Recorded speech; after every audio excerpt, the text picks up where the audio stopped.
Welcome to another episode of Bussin with the Boys. My co-host today,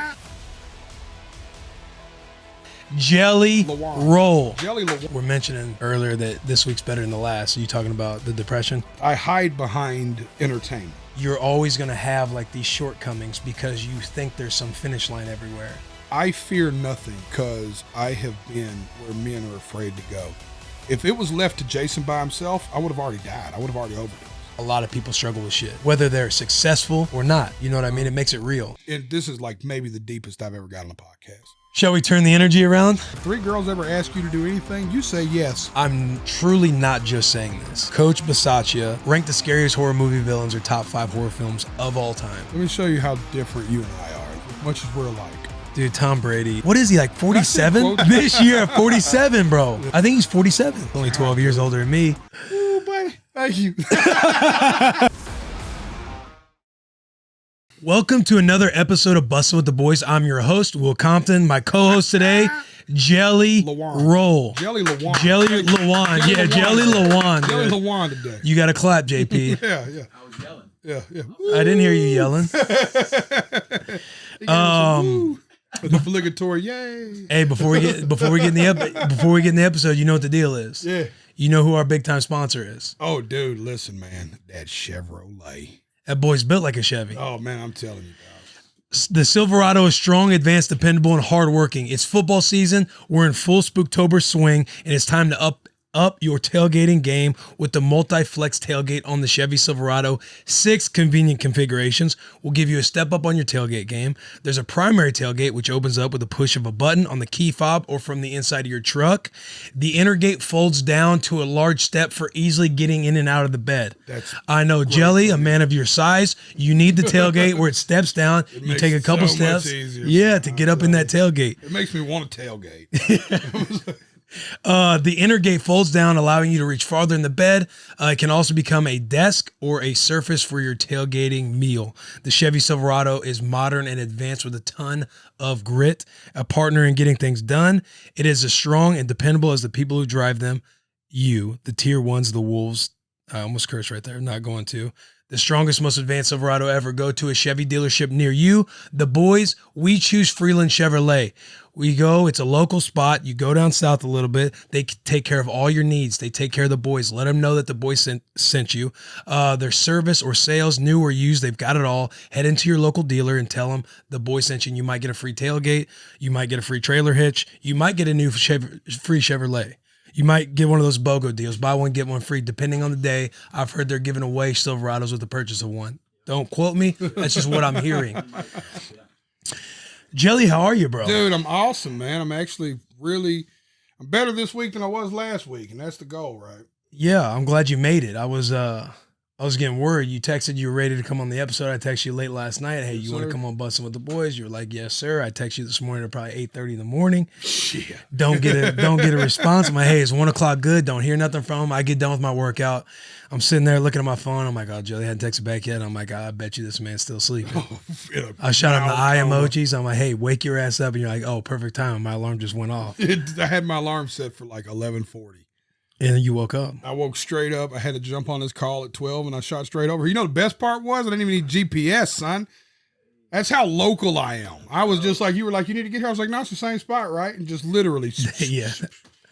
You are like, you are Nashville. Listen, man, you could blindfold me, Bubba, and drop me off in any cul-de-sac in Nashville and just let me walk to the closest cross street, and I could tell you exactly where I'm at. I think that's what we have to do. Yeah, we should do it. We should make it under the hood. Yeah, a Spooktober at dark. It has to be in Davidson County, though. That's the catch. Don't trick me. Yeah. You know what I'm saying? At nighttime, dump them out with a van, like push, like roll them out of the fucking back.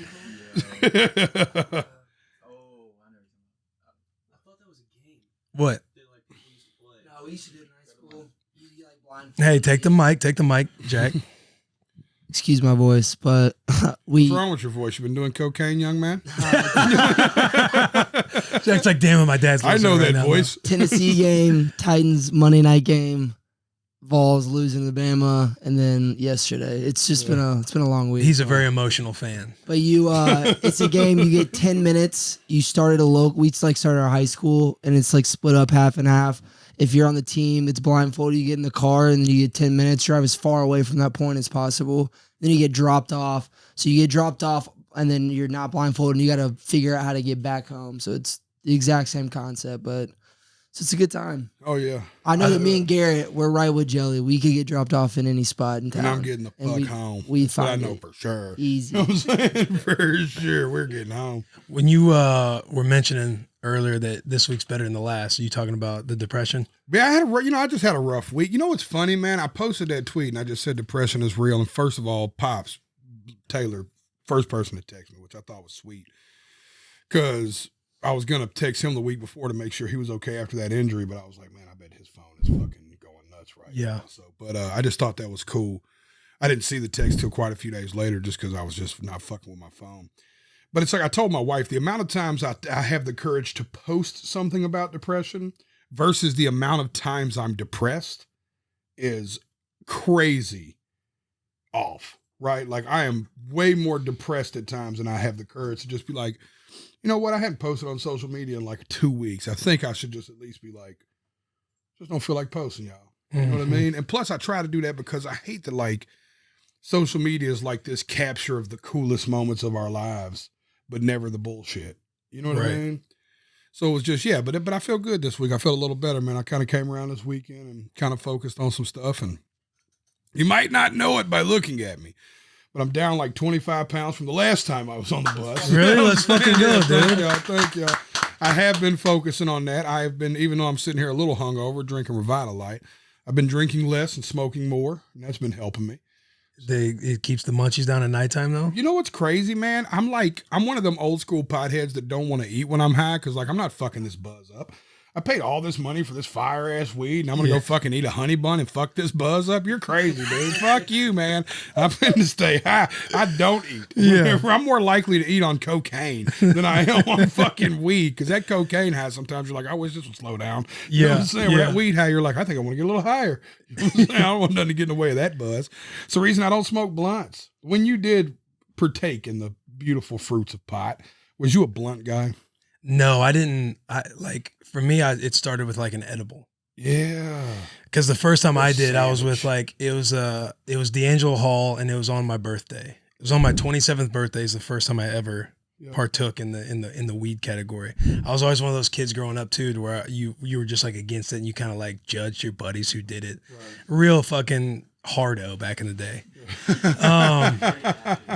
What's up? What an athlete. Yeah, exactly. Like the whole team leader, captain stuff. Like I was just like, I was the dude. It was like, it'd be like me and Rex Burkhead, and we'd like write our numbers down on the projector to be like, hey, if anybody needs a ride home or anybody's doing that. But yeah, the first time I did it was like 28 or 27.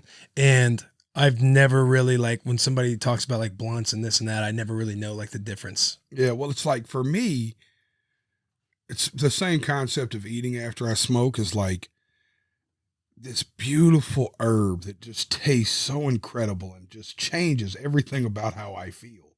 And then I put it in this nasty tobacco leaf that just fucks it up.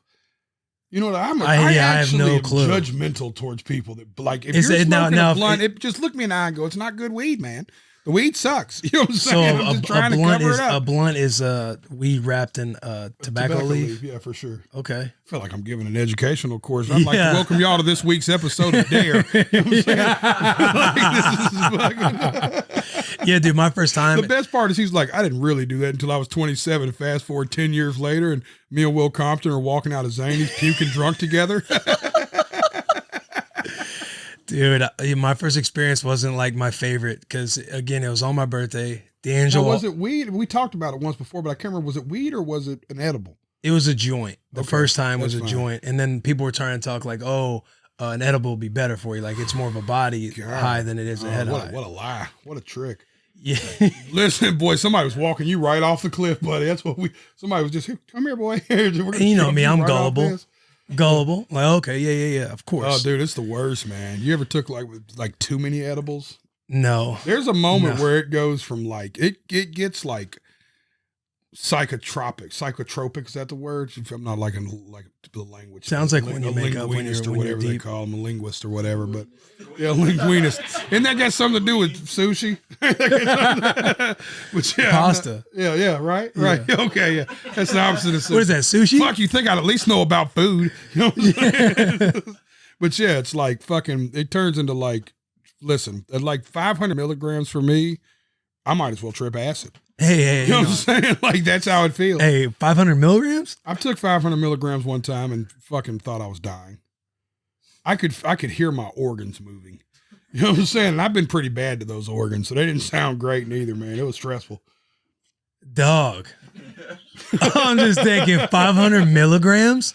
True story. We were on tour and we all did it on the bus, and it was one of the worst experiences of my life that I would do again. Did you guys make it off the bus at any point? No, well, shit. Listen, man. Or were you guys like stuck on the bus? No, we were. The Scared worst that part you were was trapped. we did it on like a 12-hour drive. It was like from Denver to like Idaho Falls or something. And we were like, this would be a great day to all take a 500 milligram brownie or something. And like the whole bus. Oh, took so it. it's homemade. Oh, no. We bought them from the Denver dispensary. Okay. And since we're law-abiding citizens, we figured we would eat it before we left the state. Very good of you. That's very good of you. High character. That's a high character move. Yeah, that's how I felt. I feel like young Will would have been proud of that. I feel like 25-year-old Will would have approved. Well, at least you did it before you crossed the border.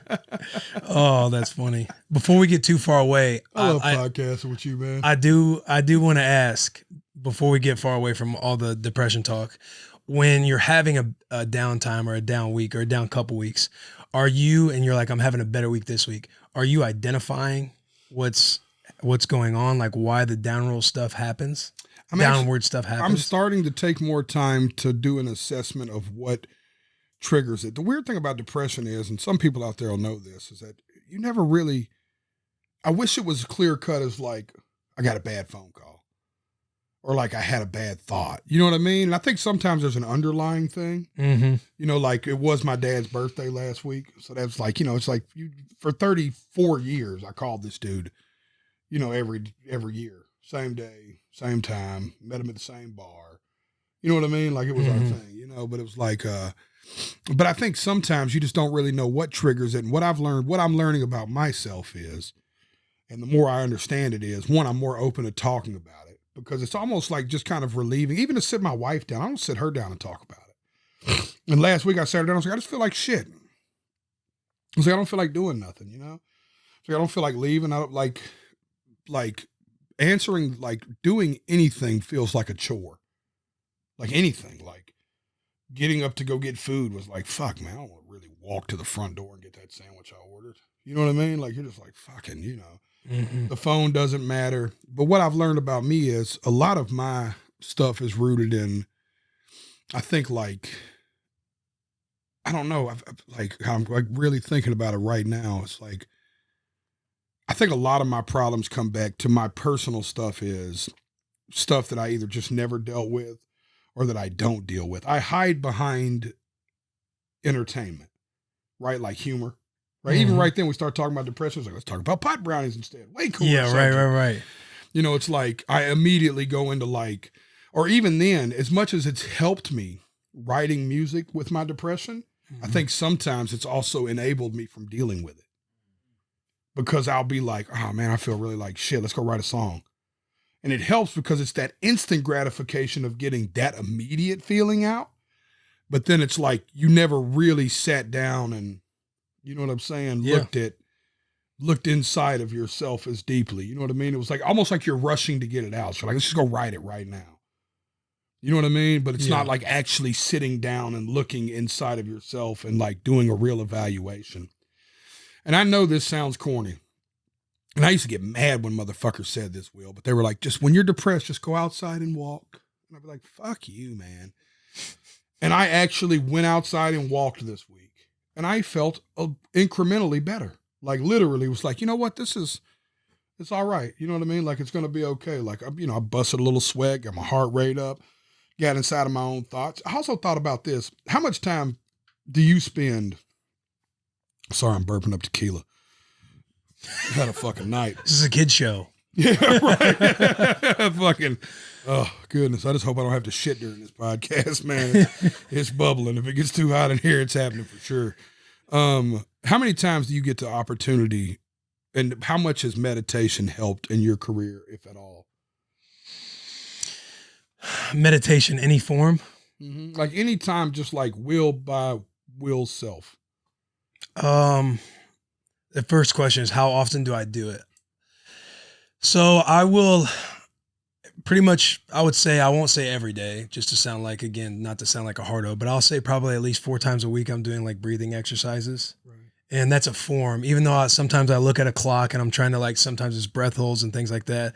I'm always listening to, like, you know, whether it be Simon Sinek, not always, but a lot of the time I'll be listening to people like TED talkers in my truck, or I just won't listen to anything at all because I just want to sit there and like think about everything going on. Like if I'm mad about something, I'll know when I'm getting worked up because I'm having the conversations out loud in my truck. When I'm driving by myself, I'll start yelling. I'll start like having the, you know, so whatever somebody's excuse was, I'm like answering what I should have said at that point, instead of being like, you know, instead of what I was being like, I'm getting out what I was thinking behind all of it. Right.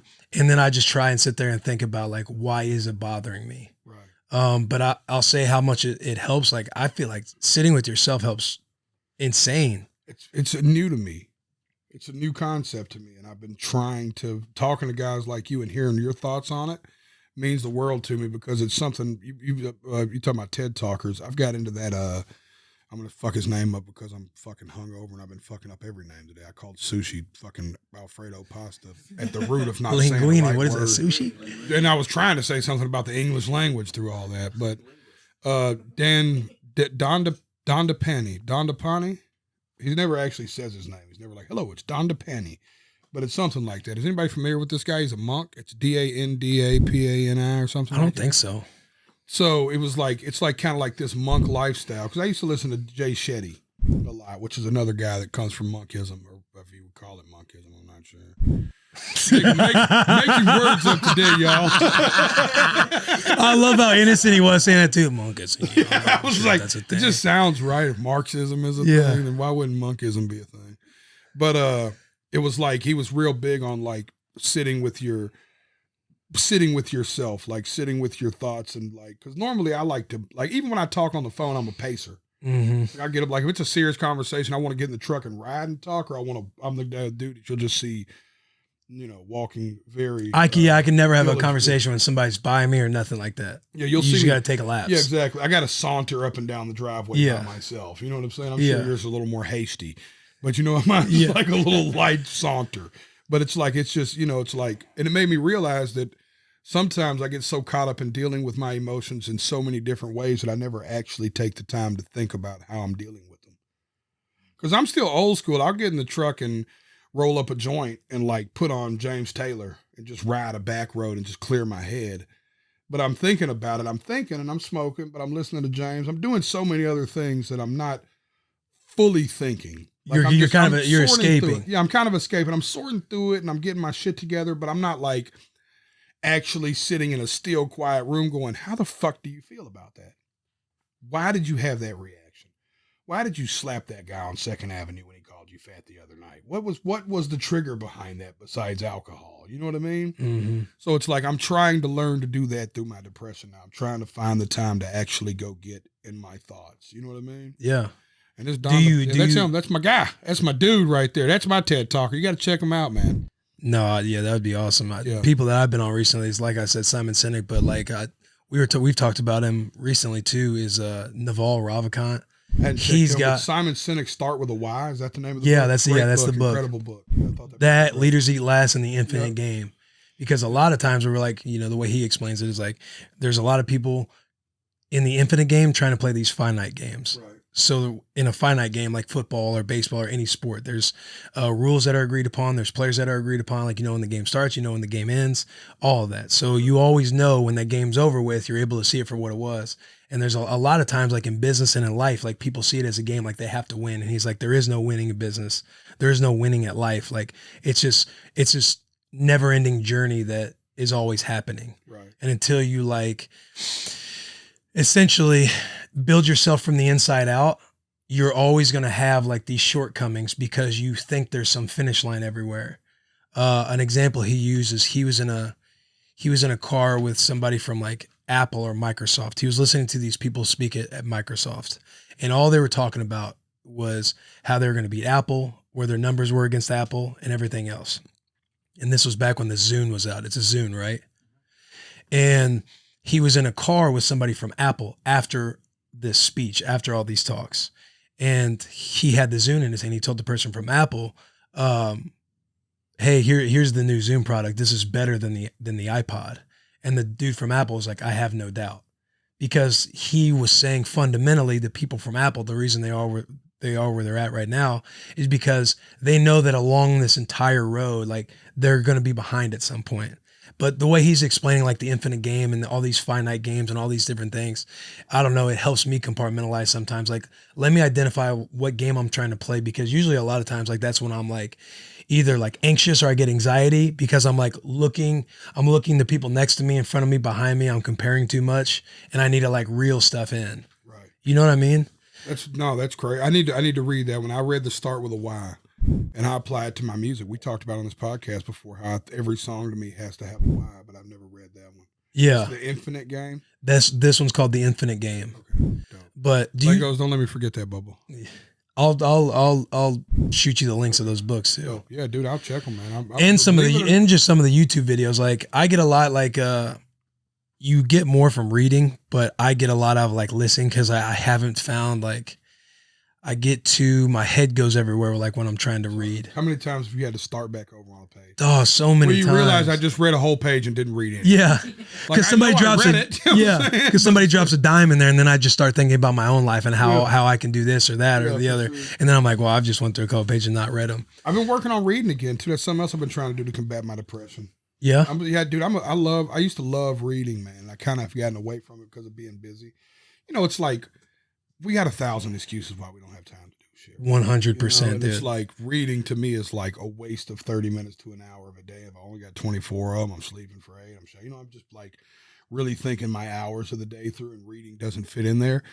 But I've been back reading and feeling really, really good about it. And I also, when I haven't read in a while and I'm scared a new book won't catch me, I'll go back to a classic that I know that I could read 1,000 times. Yeah. Like a quick read. Like for me, it's always a Mitch Albom book, like The 5 People You Meet in Heaven or Tuesdays with Morrie. Oh, damn, no. I haven't read that. Man, listen, if you please. Say that quote again. Especially so. What's the 5 people? The two books are called Mitch Albom. And if I suggest 2 books in life, these are the 2. I shit you not. The 5 People You Meet in Heaven. And there's another book called Tuesdays with Morrie. And these 2 books have changed the way I interact with human beings entirely. Like entirely. And the way me and you represent the blue collar working man, The 5 People You Meet in Heaven is that book. It is like the most average dude that felt like he had no effect on life, that felt like he did nothing in life. And when he met the 5 people in heaven, realized he had did a ton in life. Mm-hmm. And it's like, to me, that's such a powerful story. Because like when I'm reading it, I'm like, I don't think this dude could be any more average. And they paint him that way. They paint him as just like an average dude, but like how much of an impact he actually had on life. And these are quick reads. They're like 200 and something pages, by the way. They're like, dude, I read Tuesdays with Morrie again recently. I read Tuesdays with Morrie again recently, and I read it in a day. Damn. I had a Saturday. I was like, it's college football day. I'll just read a little bit. And literally was just ended up like listening to the game in the other room and just like mowing through Tuesdays with Morrie. And it was like the 7th time I've read it. The best feeling you have too, like when you take time to read, is you realize when you're done reading, like there's nothing you were missing out on. Yeah. Like when you take a whole Saturday to read a book. No, for sure. Because that book meant, and even though I've read it, it meant so much to me. It didn't change the fact I don't know how to say linguinist right. But good callback. Yeah. But it's like, but it was, it's Chicken Soup for the Soul. Another good series to read. Chicken Soup? Oh yeah, man. They're good too. Do you ever do therapy? Yeah. So I had a therapist for the longest, man, and he helped me a lot, and I haven't seen him in about 6 months, and I contribute some of that to it too. And he's unable to do Zoom calls, and I'm unable to go to where he's at. So we've had like a really weird thing, and it hurts my heart because he's my guy.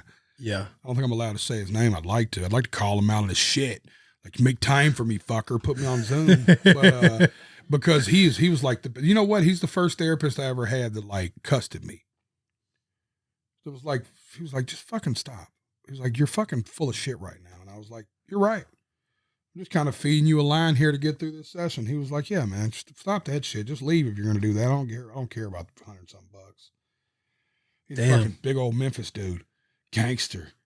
I was like, fuck yeah, man, you're my huckleberry, Bubba. I'm in. I'm coming every week if you'll let me. And I just like where his office is located and where my business is. It's like, I know it goes back to the make time thing, but sometimes it's just, it's just is what it is. Yeah. Cause my wife and I, like, we do our couples therapy and stuff. And I'm just a huge fan and doing the whole therapy thing. Right? We were doing the premarital counseling up until we got married. And then we switch it to like every other week and just do like ongoing therapy. We haven't got to talk about this, Bubba. Congratulations. What a dude that hit the jackpot. You just get married, go on this honeymoon, proclaiming you're going to have a kid, you end up having a swimmer. You know what I'm saying? I know, dude. I know. You had one go all the way. Thanks, man. It's like a textbook. It's like some shit you think's like staged. You know what I'm saying? Hey, law of attraction, boys. Yeah, it was spoken into existence. Just like, I think every post you were like, going to have a baby down here. Yeah. And I was like, this is getting weird. And then she was pregnant. I was like, holy fuck. He said, this is getting weird. I was like, oh, man. That's funny as shit, dude. Thank you, dude. Thank you. That's awesome. We're excited. Oh, yeah. March 27th is like the due date. So it happened literally the week of the honeymoon. That is fucking nuts.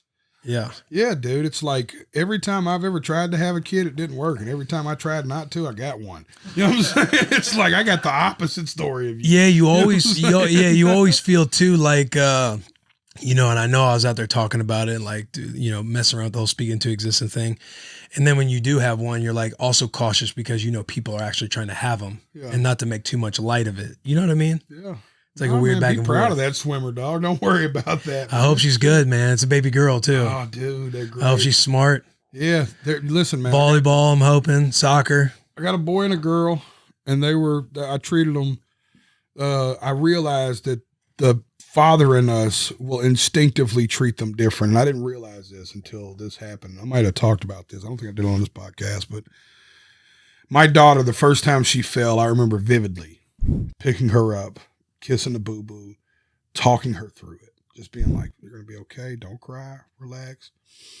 In through the nose, out through the mouth. It happens. You'll fall in life. You get back up, go play. Trust me. This lesson applies to life. She says, thank you, Daddy. She cries a little bit and goes and runs off. The first time my son fell, I said, get your ass up. Yeah. I said, don't fucking cry. You better, hey, don't. I'll disown you, motherfucker. Get up there and run along. And it was just instinctive, and that's wrong, but it was like, that was my instinct with my son. I was like, hold on, don't be no pussy now. And with my daughter, I was like, woo, breathe easy, baby. It's okay to cry a little bit, but you got to get back on the saddle. Yeah. But dude, I was like, man, I'll kick you. You start crying right now in front of all these Has people. that changed since you identified that? No. No, I'm still hard on him. Listen, he's got his mother softens him up enough. Somebody needs to make sure he's all right. You know what I'm saying?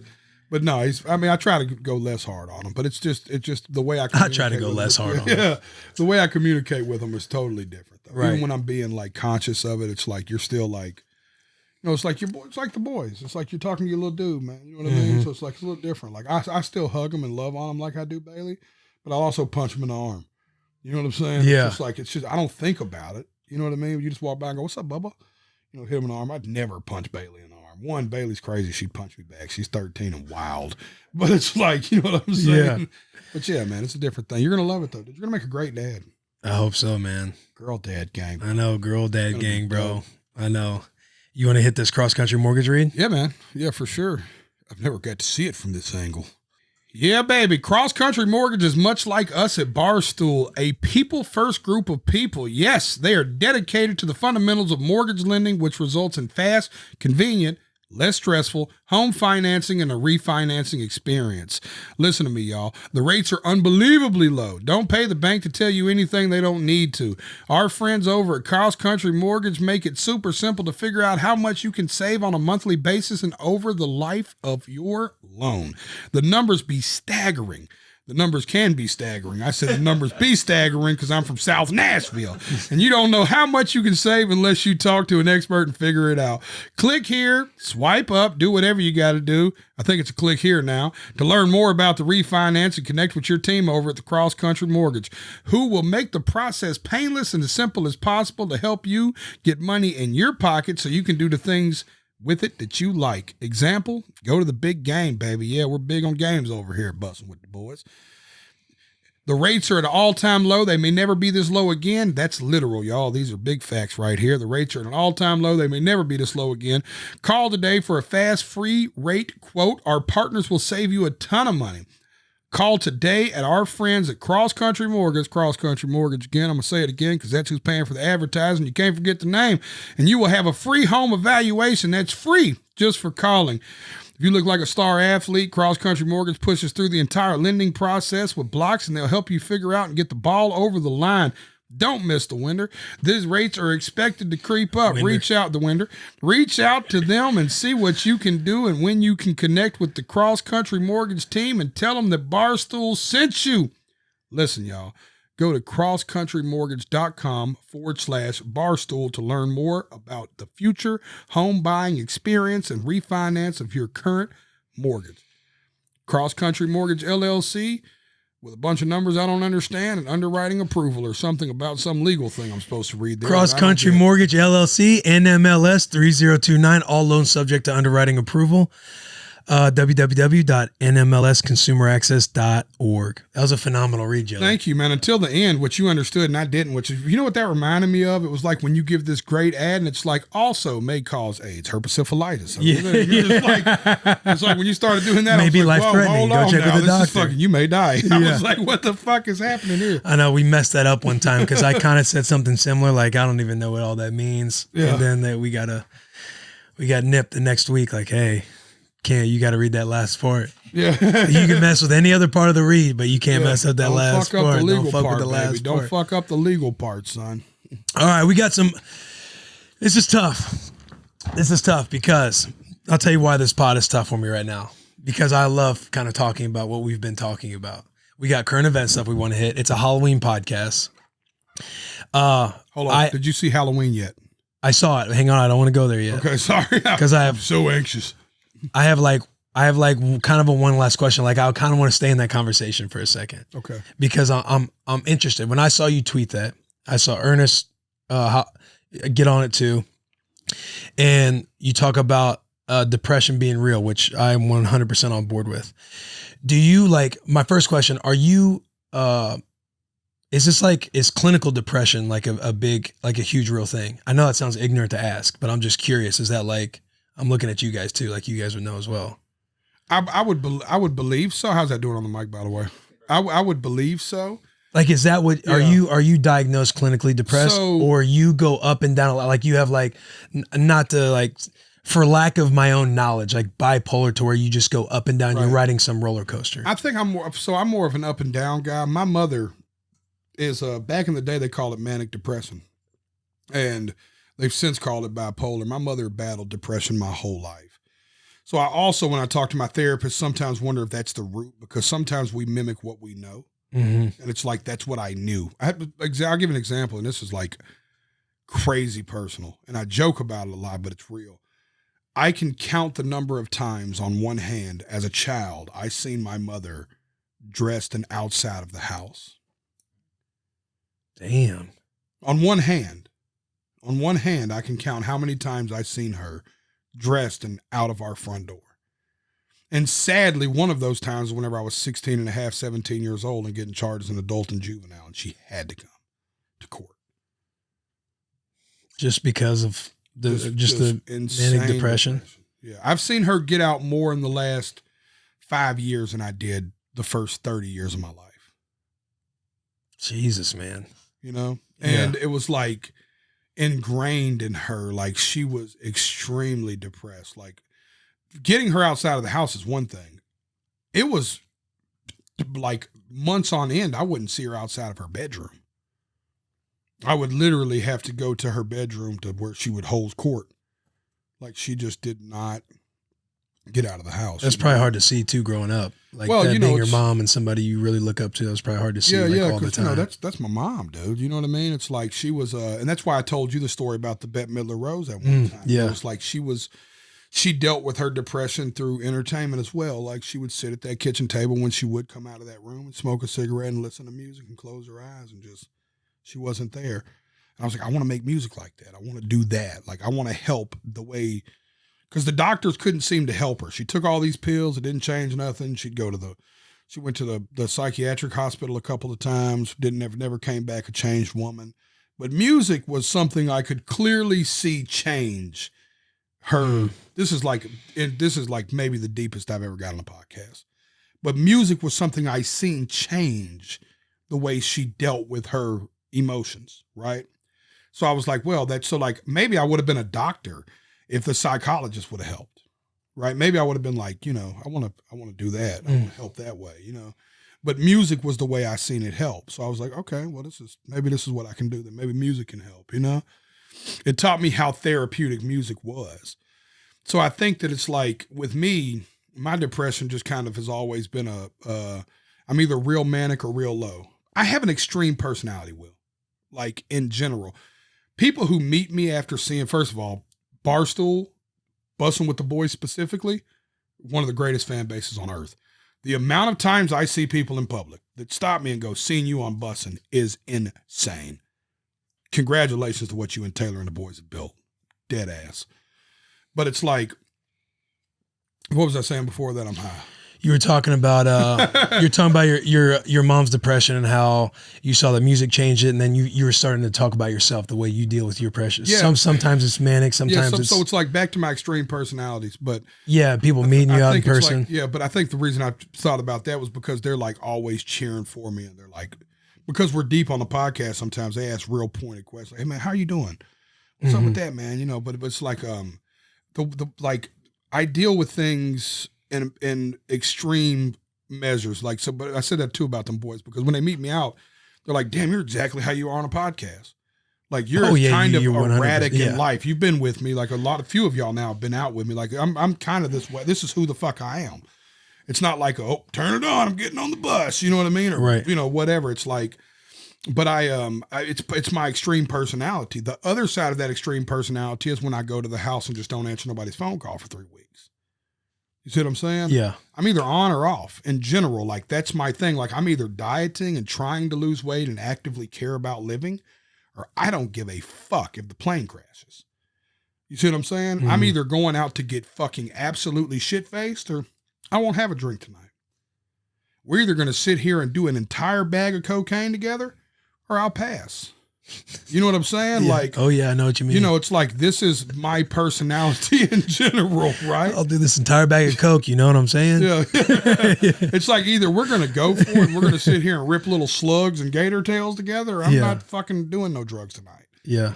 It's like that has been my personality forever. And I think it kind of coincides with my depression, because I'm either like, let's go take over the world. Let's write music. Let's go help people. Let's go do shows. Let's go do this. Let's vlog. Let's go podcast. Let's go do that. You know what I mean? Or I'm just like, no, I don't even want to look at my phone this week. Damn. And that's just kind of my Do you thing. take anything for it? No. I'm afraid to. And I don't want to get too deep into that conversation, because I don't judge people who do. And I want to be more educated before I speak on it, because somebody inevitably will light my ass up right now. Right. But, that's why I was sitting there nervous, even bringing up all that stuff, because I don't want to disrespect anybody. I want to get educated on it, but my mother, my example of it, I never seen a difference.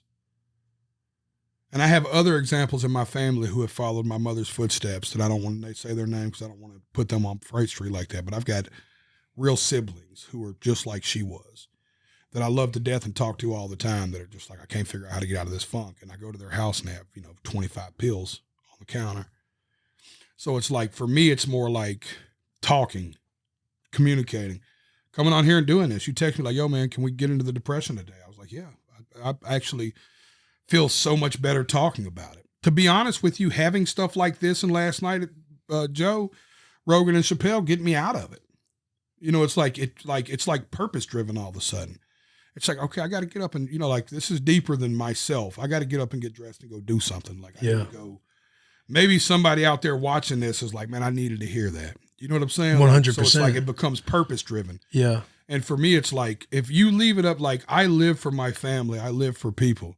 My wife calls me her little Robin Williams. I make everybody happy but myself, right? But it's like, that's my purpose though. If it was left to Jason by himself, I would have already died. I would have already overdosed. If I didn't live for other people, if you had to count on how what I find in my self-worth, I'd already, this thing would have been over. And that's real. Yeah. Yeah, I definitely wanted to. It's not right, but it's real. I asked you that too because I feel like I'm comfortable enough with you to ask about it because there's a lot, like I just don't know about that world that much. Right. And so when you're open and talking about it, like you have a few times on the pod, I'm just like, hey, I want it because you had the recent post of like depression's real. And you're just curious like what that looks like when you start to slide down and when you start to come up out of it because anybody listening or watching, you just never know how your story can help people because you're open about talking about it. Like literally we were at the tailgate yesterday and this counselor came up and was just so stoked that we talk about therapy and mental health on the podcast. And she's like, it makes me so happy because she's like, hey, I'm one of your female listeners. I'm like, oh, 1 of 5. It's nice to meet you. We're joking around. But she brings that stuff up. So it's like, I have that. I think it means a lot coming from y'all too, though. Cause like, even though you might not experience it, being open to communicate about it makes it cool for that's like, I don't want to say jocks, but like there's a stigma that comes with guys like you. No doubt. That are just like, he's not, he probably. They don't deal with stuff. Yeah, like one would assume that not only you would be like, depression isn't fucking real, get over it, right. Snap a football. You know what I'm saying? It's like, join a program. You know what I'm saying? Like, it's like, but that's not how you look at it. You are fascinated. Like, yo, I don't deal with it, but I understand the reality of it. How does it work? And that's cool because I think it makes it, guys like y'all being open up to it and having conversations with guys like me is such a far cry from what it was like when we were kids. Oh yeah. Even having this conversation would be like, fucking absolutely not. Right. Like, you know what I mean? Like listen to these pussies on there talking about. Yeah, exactly. You know what I mean? Like fucking pussies on there talking about this fucking fake shit. Yeah. You know what I mean? Get over it. You know what I mean? It's like, but now it's like a real conversation and that's cool, man. Oh yeah. That's going to help so many people to open up about it. Right. Because it's never a cry for help. You know what I mean? Like it's something else when I posted that. I was like, it's never a cry for wanting attention. sympathy. Yeah. It's like you never want that. I feel like I owe people honesty. When I'm clearly not active. You know what I'm saying? Like, mm-hmm. I'm in like one of the biggest parts of my career ever. It would like fancy me a lot to be active right now. Like, I wish I had the courage to post more. You know what I'm saying? I wish I felt confident enough to post more and I wasn't low sometimes. Cause it would do nothing but help me right now. Right. Because mm-hmm. of like the way the music's going. It's like, so when I'm not active, I'm like, I just feel like this honesty. And I also feel like it's important. Like I posted a picture the other day of me coming off stage and I was clearly twisted. I don't know if you've seen the picture. But I posted this picture. It's top 5 worst pictures of me ever. And I posted it saying this picture is not flattering for me. It makes me look like I didn't lose 25 pounds. Looks like I gained 30. Right. And I'm like, but there it is. The one with the cup. Yeah. It's like, just look at how horrible this picture is of me. Right. But it's like, it was real. I had just walked off stage. It's like the Spooktober shirt I was photo. Fucking drunk. Yeah, right. I was on a shirt, baby. Fuck yeah. Fuck Bus more. I'm on a Spooktober shirt.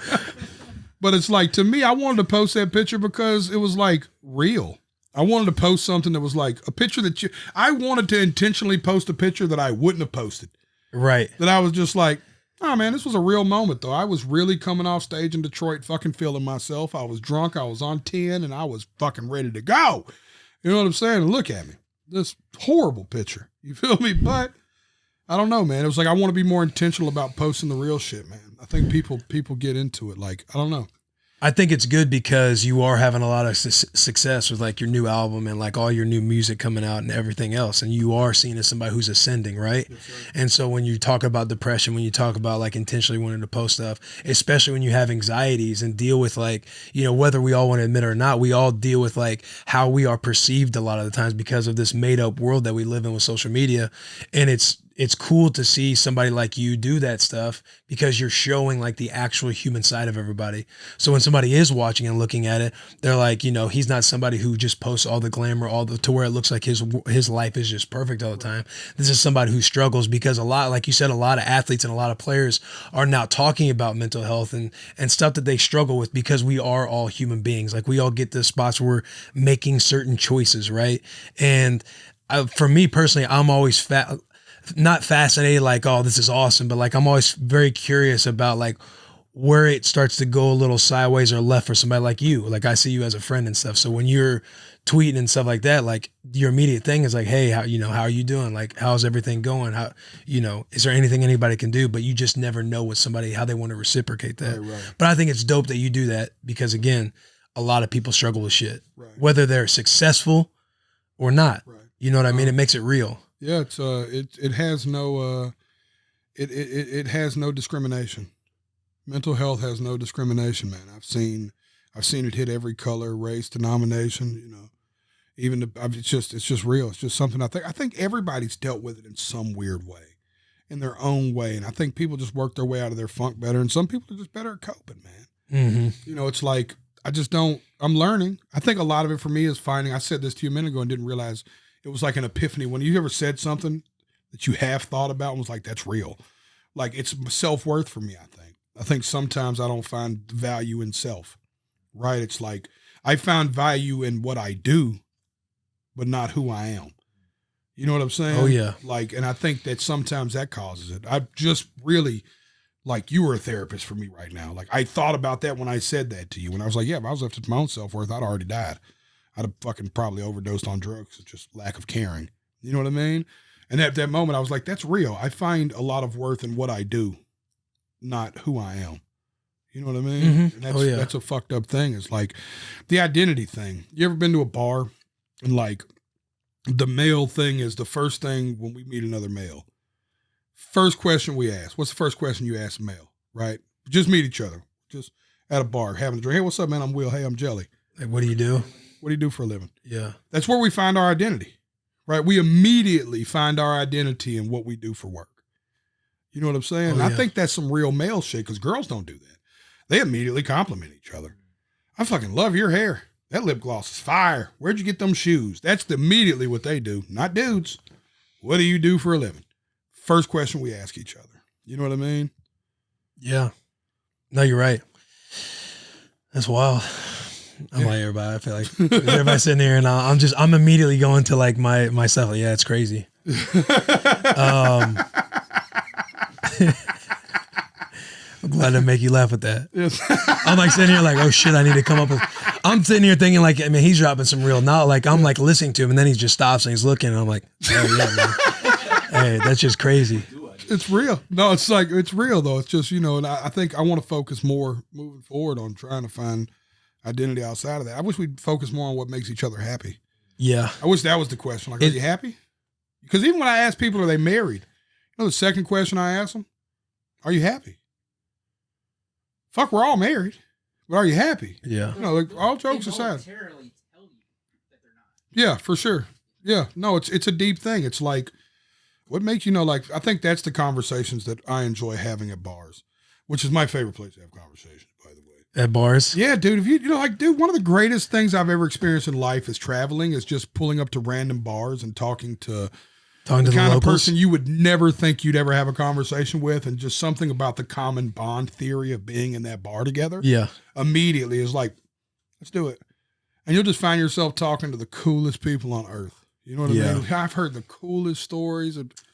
Airport bars are always fun. When you got like a 3-hour layover and just find some old man or something, old people. Yeah, Jack's big on the airport beer. Bloss or somebody back there. Yeah. Say it's God tier. Dude, they make flying way easier, man. Yeah. Mm-hmm. Shall we turn the energy around? Oh, yeah. No, I'm in. One more link I'll send you to is Awareness by Anthony DeMallo. Because when you were saying the identity thing, in that book, in Awareness, it just talks about like all of the awareness that we have as an individual, how we're literally tied to labels and identities. And that's what was making me think and kind of just sit there like, oh, damn, that's crazy. Please send that to me. Yeah, I will. Yeah, please. Anything you can send like that, believe it or not, I'm like, I want to read it. I want to watch it. You want to wear it? Overloaded. Because Wear it. we have the best boots on the planet. It's Mocktober, it's Spooktober, and Georgia Boot is celebrating just like we are, the world's most comfortable mock toe boots ever. Georgia Boot is America's hardest working boot, and for over 80 years, Georgia's been making boots that work as hard as you do. Tough enough for your job, tough enough for the road when you're on the tour bus, cool enough for everything else. Georgia Boot makes super good looking and super comfortable boots. So comfortable, you never want to take them boys off. Jelly and I like looking good, and even when we're working, these boots are going to do just that, and they don't sacrifice comfort or style. Think of the comfort technology of an athletic shoe packed into a great looking boot. Every time I wear these boots, the boys are always asking, Jackson, can I get a pair? Can you please give me something more than this free internship? I'm like, Jackie Poo, I got you, big dog. Georgia Boot offers the best work boots, wedges, and loggers around. Whether you need a waterproof boot, steel toe, soft toe, square toe, met guard, non-puncture shank, non-slip sole, they've got it all. Head over to georgiaboot.com, use code BUSSIN, BUSSIN, for a generous 20% off from the boys to you. Holiday season's coming up. Treat your people you love right with some Georgia Boots. Yeah, buy early. Are you a boot guy?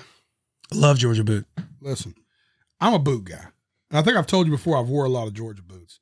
I tell people all the time, the most comfortable shoe you'll ever have in life, and this is not an ad, this is real shit, is if you can break a pair of boots in. Breaking them in, pain in the twat. It's a fucking dick kicker. It is hard. But once you break them boots in, dude, man, I got a pair of boots, dog, I've had for like 6 years. If I know I'm going to walk a lot and I need to look decent, so I don't want to put on my Hokas. You know what I'm saying? Yeah. I was like, all right, because if I want to walk a lot, I'm put on my hospital shoes, my Hokas. You know what I'm saying? But if I want to look cool, boots. My wife's like, are you really going to wear boots? I'm like, bitch, these things are comfortable. I was like, these things are awesome. Why haven't you worn them to the tailgate yet? Yo, listen. What's the deal with the tailgate? You haven't showed up at the spot yet, bro. Can we have one game that's not at noon? You know what I'm saying? Can we have? We've had one yeah, I game forget all you wake season. up like your alarm goes off 30 minutes before that noon woke game. up in this fucking like halftime Sunday. You know what I'm saying? It's like, and the score, we were doing so well, I was afraid to watch the game because I thought, you know, you get superstitious about football. I was like, we're just doing good because I'm not watching it. I was like, I'm going to listen to it on the radio instead. And I did. I listened to the whole second. I would not turn the TV on. Also, as a Titan fan, I fear when we come out that strong. Because we're like a building team. So, like, anytime we've ever came on strong, I'm like, we're going to blow it. We're going to blow this in the second half. You know what I'm saying? And yeah. it's like, anytime we start and kind of get our ass kicked the first half, I'm like, we're going to rally. That's what the fuck we do. We're going to take it in overtime and win. That's who the fuck we are. We are Titans. Yeah. When we come out really swamping shit, I'm like, uh-oh. I was like, this ain't good. Go south fast. You know what I'm saying? I know, especially when Mahomes came back that one year in the playoffs on Houston down, 21-0 or something like that. Came back and everybody's kind of like, hey. No, for sure. You just don't play with Mahomes, man. So I was just like, I was nervous. But yeah, man, once I promise I want to come bad, dude. You have no clue. I was like a cunt hair away from coming to see you in Knoxville. I was so close. You should have came, bro. Dude, it was electric. Dude, first of all, coolest thing ever in SEC football history was them trashing the field. Listen, I know it's an unpopular opinion. Right? Jelly is for sure the type that's throwing mustard bottles, dude. Listen, fuck yeah, get him. Unpopular opinion. But I was like, that's about as East Tennessee as it gets. I was like, this is the most East Tennessee shit you were proud. I've ever. Yes. Fuck yeah, I was proud. We were on national news for tearing our own shit up. How white trash is that? It wasn't like we dumped it on the Ole Miss field. We fucked up our field. You know what I'm saying? Like, how's that make you feel, Jack? Oh, great. We were on the home side on the field, and even we were like a water bottle came this close. oh, dude, it is the bad. Listen, man, it's like, I know that's an unpopular opinion, right? But I love white trashery. It's like, I'm a big fan of white trashery, like in any form or fashion. You know, like when somebody streaks at the Super Bowl, I'm like, fuck yeah, way to go, man. Let that cock flop, that dude. falls Fuck into the it. category of white trashery, streaking at the Super Bowl. Man, it's like anything that is just like as dirty as it can be. That's just like makes you feel like I like drugs that you can't control, like acid. Like you take it and you're like, well, I'm not in charge no more. You know what I'm saying? So it's like, I like shit. You always know in Jelly, he just keeps going. It's going to end up at drugs somewhere. And he had to say acid. But for me, it's like shit that makes you feel a little dirty, you know? Like, Yeah. like when you listen to like a song that makes you feel like I shouldn't like this. Or like you watch a movie that's like, it's kind of fucked up. I dig this much. You know what I'm saying? You're into some weird shit. Yeah, You're I'm just into fuck shit. You're I'm a dirty into boy. chaos, right? I'm like my wife is like, where this is the balance of our beautiful relationship. She is like, I don't want to go anywhere there's a lot of people. I'm like, I only want to go places there's a lot of people. Like if there's 50,000 people somewhere rioting, even I would like to go spectate. I would like to be as close to that as possible. You know what I'm saying? That is funny as So fuck. when they started throwing shit, I was like, fucking, we should have went. We blew it. You know what I'm saying? You'd had a great time with us, dude. We were in Gatlinburg, me and the whole family for fall break. Oh, nice. 26 of us. And my brother's a big UT fan, like has Smokey the dog tattooed on his arm. Dog, 26 motherfuckers. 26 of us in one cabin. We do it every year. One cabin. How big's One the cabin. cabin? Hopefully. Oh, it's like 16 bedroom or something like that. Jesus Yeah, fucking so Christ. like the kids would bunk up and stuff. But yeah, we do 2 family vacations a year like that. Every year since my dad died. You got 26 family members? Mm-hmm. Yeah, between brothers and sisters and nieces, and now I got once again my language is off, but grand nieces and nephews. It plays, man. Yeah, so great or grand. I think you can use either or, but yeah. So I mean, yeah. But when you look down the tree, there's like 26 of us. Once they start bringing their boyfriend, and then the boyfriend has a kid, you know how that shit goes. Like when you start really packing in the tree of the family, I think it was 26 of us for real. Jesus. Any of them you don't know? And we were missing Do you like meet people when you're on these little family affairs? only the plus ones. Hey, who are you? I'm like, oh, I'm your cousin. Yeah, yeah. No. That happens all the time too. But no, this is my immediate family. Okay. I meet cousins and shit at like the big family reunions when it's like 200 of us. But we're big old white You trash. know how it bags. is, man. Yeah. Hey, I yeah, figured yeah. you'd get that from Missouri. Shit. You know what I'm saying? there's some trashery in Missouri now. Did you see the video I sent you from that fan at Missouri? I text you at like midnight. Oh yeah. You're like, hey, Bubba, Yeah. and you're like, fuck you, but this guy loves you or something. Yeah. Sorry, I was drunk. But listen, but I do love you and fuck you too. But that was another example of the fucking tier ones, dog. I'm No, telling you, I don't man, think you this dude said was in that. the meet and greet line, and he was like, fucking had on his Bussin hat, and I was like, Will would love that. He's like, that's my boy. He's from Missouri. He's from right down the street. I was like, hold on, we're catching this right now. Right down the street. Yeah. Hey, I met somebody at the tailgate from Potosi, and I was like, oof, that's the Tiff Digger country, bro. You're getting into some family affairs over in Potosi now. That's the one who took the photo. Hey, yo, Will, I'm in Missouri, baby. You know, we're in your home state, so they did it for the boys, baby. You motherfucker. Love you, Bubba. Yeah, it just made tickle me pink, man. Dog. Oh, and we just miss each other in Nebraska. I know. We just fucking. It's gonna happen. How was the Lincoln? How was the Lincoln trip? It was incredible, man. Yeah? It was really, really cool, man. It was they were a little somber in the city that day because of the obvious. Michigan, the day the loss. But But, a little sad in the city. I went to Virginia's Cafe, which I always go eat at. Okay, yeah. Familiar. It's been there for years. Yeah. And the coolest part of this story is if you're really familiar with Virginia's Cafe, it's like a historic like breakfast spot right off campus, kind of. And the lady Virginia is like 86 years old that owned it and started it 60 years ago. Yeah. She was in there eating. And I got to hang out with Virginia herself. Did you take a photo? No, I didn't bother her with it, man. She was kind of like on some don't fuck with me shit. But it's like but the dude that was with her was a sweetheart, and her grandchildren all took pictures with me and shit. But she was very nice. Yeah. You know, so she was so cool that we sat next to her and talked the whole time. And then her husband was like, "This is Virginia." I was like, "Oh, dope. Hey, Miss Virginia." She was like, her husband was like, "No, like Virginia, like you're eating in Virginia." This is the cafe. She This started is this hers. 60-something years ago. I was like, "This place is fucking fire." And she was like, "Yeah, thank you. My grandkids said you're famous or something." I was like, "Only to certain demographics, but yes." Only to East, only to East Tennessee. Yeah, it's just only in trailer parks and apartment complexes, Section 8, based on income housings across America. And the cooks in the back. No, yeah, the cooks. Last time you shouted them boys out. blue-collar people, baby. What do we got next? Washington football team lost to the Packers. Hey, there's a lot of bad stuff going on with the Washington football team. You didn't play for them. I didn't play for the Washington football team. I played for the Washington. And you can bleep it out when I say. So that way it's a kid show. This is a kid show.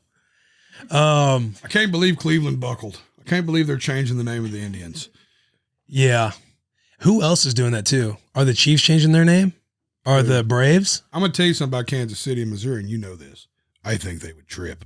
I think the good people of Missouri, but I thought Cleveland would. A lot of good people in Missouri. Yeah. Let's be clear about that. A lot of good people in Missouri. I'm just saying, man. If there's one play, I mean, Arrowhead Stadium. You know how much they'd have to do a complete rebrand. I don't see it happening. Dude. I don't see it happening. I don't think so. The people I know in Kansas City would fucking trip. Yeah. You know what I'm saying? For sure. Well, another team that's 5-2, the Las Vegas Raiders, dude. The boys are fucking rolling right now. Do you keep up with the Raiders at all? My wife is a Raiders fan. She grew up in Vegas, so dude, my dog has a Raiders jersey. It infuriates me. Dude, the Raiders are fucking rolling. With the stuff that came out with Gruden the other week and how they've been playing for Coach Bissacia, 2 W's in a row. Like the boys are rolling. Max Crosby's balling, Derek Carr, all of them. They won without Darren Waller. Bissacia's doing social media now, which you'll never see. I'm sure they'll probably have to have a little group meeting with him about drinking the Kool-Aid and letting success seduce him. But let's stop here and talk a little bit of your expertise here.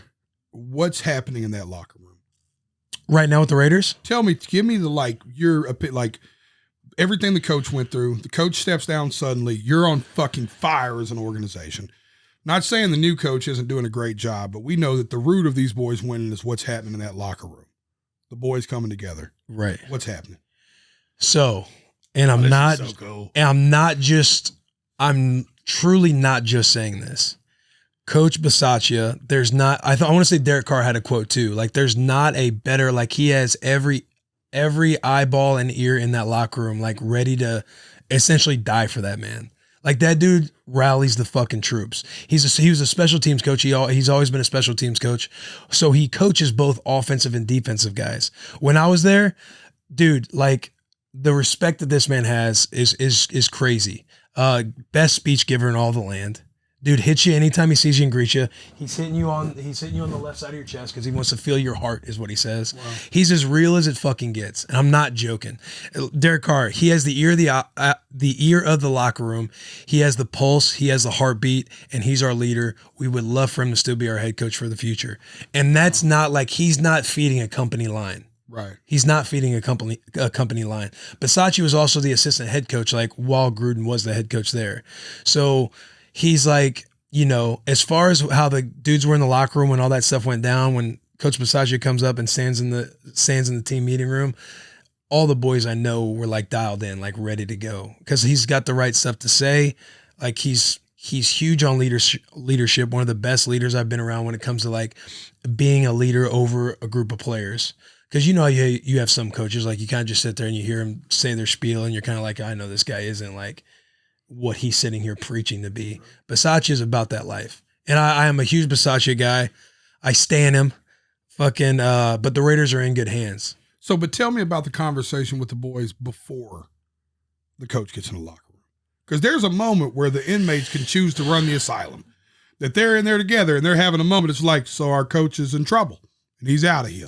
There's a moment before the coach, I can't say, I'm Coach Bissacia. Everything I've said today. Coach Bissacia. Okay, so there's a thing before coach walks in, right, where the boys are in there talking, and this is something only you could have a pulse of what it would even feel like. What's that moment like? I'm telling you, man, like when that stuff would go down. I mean, if somebody in there going, yo, man, we trust this guy. Like they had a unanimous talk right Oh, then, yeah. Right? Okay. Yes. That's what I'm trying to say. Like the only blink that was happening was that, damn, all this shit, like this is all the stuff that's leaking out from all these emails. Like that's fucking wild, right? From all the stuff with Coach Gruden. But as far as like transitioning to the next guy, he's already the assistant head coach. So it's more of like, you can't wait to be in the room to see what he says in the team meeting. But as far as guys questioning, there was probably zero doubt when going into the next team meeting. As far as like, we know what we're going to have to do. We know what Coach Bissacia is going to be preaching immediately. The boys are like, probably lock the fucking doors, dial in, focus up, keep it all about the team, and play for each other. And that's what those dudes are doing right now. Right. Like, and when I text Max, when I'm texting Alec, like when I'm texting those boys and saying, let's fucking go, like after they win, I'm like, yo, I bet it's so hype fucking with Coach Bissacia at the helm. And they're all about it, dude. Everybody trusts that dude. The reason I asked is what the boys were doing in their locker room is because I'm a huge Titan fan. And every week they do a clip on Instagram now, which is so cool for me. It's normally Kevin Byard, right? It's normally KB like talking to the secondary, and he's like giving like this like little war cry right before the game. And I'm like, you always hear about, oh, this boy's a leader in the locker room. You hear about it in wrestling, right? Like professional wrestling, when they're like, the Undertaker was a leader in the locker room, or this is what happened when Vince wasn't in the locker room, and these are the conversations. So I'm always anxious to know what's happening with players, like the psychology when they're getting together and people are clearly rallying the troops and going, look, we're going to get through this. This isn't life-changing for us. Coach Bissacia is fucking great. You know what I'm saying? Yeah, I'll say this. So majority of other locker rooms, I could confidently say most of the locker rooms, if their head coach goes out the way Coach Gruden went out, a lot of the guys are probably like, let's start planning for New Year's. Right.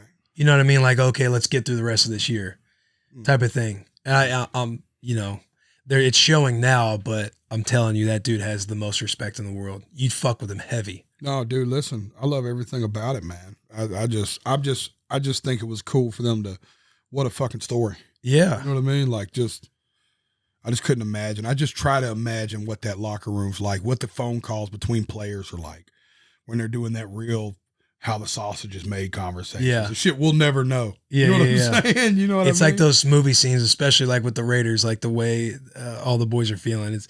I envision. I would being love like to those, see that coach coming in and having, you talking about movie scenes, him coming in and having that first conversation with the team. Yeah. Addressing the team. Did you guys see that clip I posted on my story not too long ago when he was at Dallas on Hard Knocks?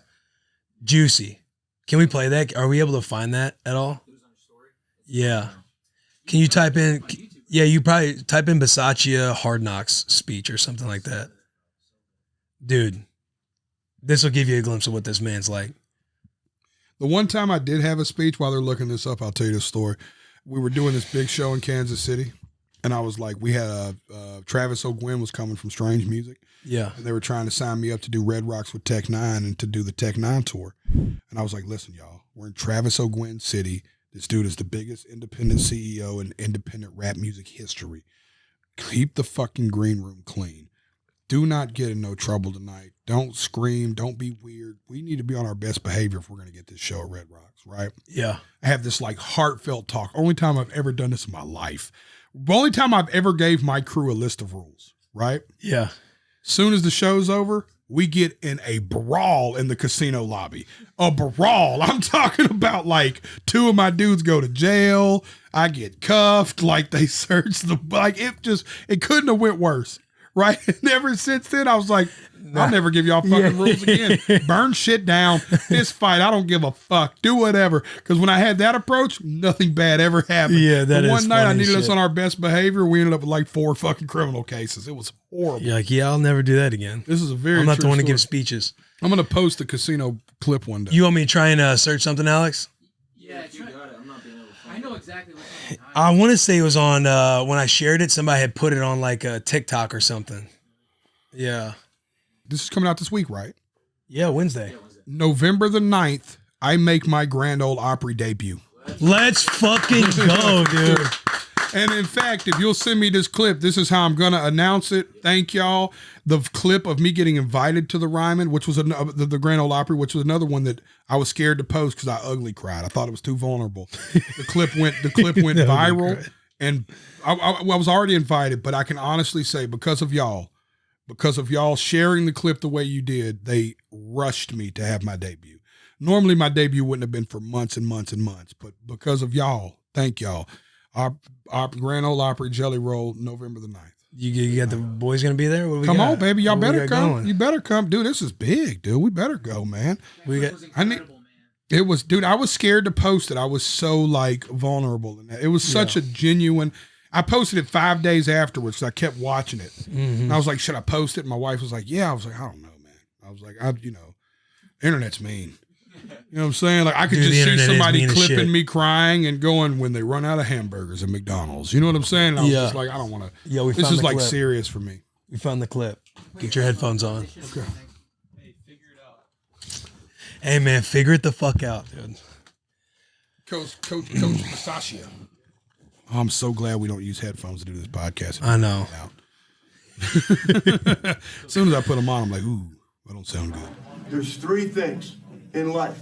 I don't give a fuck how much money you make. You cannot buy them. The first thing is your fucking health. I know you guys went through a lot of shit to get ready for tonight, to get ready for tomorrow. It needs to be fucking respected. But you can't buy your health. The second one is love. But you better love what you do, or else you don't really want to get up in the morning to do it. You better love who you're around, and you don't fucking want to be around them, whether it's in your house or it's in your locker room. And then the last one is time. How many years, Whit? 15. How many years, LP? 13. It's moving fast now. The time is moving fast. How many years, Zach Martin? 4. We won a championship yet? No. You won one yet, Whit? No. It's fucking moving. The time is moving. How many years, Orlando? 10. The time is moving. Like that. Stand still for fucking no one. Well, you know what you got tomorrow? You got a chance and an opportunity and time to play a fucking game. To do what you love to do. And somehow, some way, you got yourself healthy enough to play in the fucking game. That's it. When you play this game, it's a grind. It's hard. You gotta love every second of it, or get the fuck out. Get the fuck out and don't do it. Can't wait to see y'all play. Woo! Fucking go. God, dude. What Hey, how'd about that make you feel, dude? Dude, listen, I tell you what. I wish one thing money could buy is a speech from him every morning. Just send me like a fucking 15-second clip in the morning, like, get up, Jelly Roll, goddammit. You can do it, motherfucker. This is it. You can't buy that. You know, and fucking that shit was. No, I see why the boys love him. Yeah, it takes like a lot of times too, like you got a bunch of grown men sitting in a room, right? And you can tell sometimes when some coaches force some speeches and things, and you kind of just sit there like you start to, like you're reading a book, you start thinking about something else. The way you were sitting there watching that probably dialed into every word he was saying. Like that's the amount of respect that dude has. No, literally. I think there was a lot of it I liked, and it was only a quick clip. But when he said, how many years, such and such, he said 4 years. You got a championship yet? No, he said it's moving. At that moment, it was like, holy shit. Like, Time I don't flies, know. bro. It just, in my business, it hit me whenever I was looking like, it is moving. Like, I got, like, I don't know. Dude was saying 15 years, 13, 10, 10. 4. Yeah. The 10-year overnight success story, man. That's what they call it in our business. Made me think Juicy boys. Made me think about the I never ever fantasized or romanticized or visualized even tried to manifest certain things because I thought they were out of reach.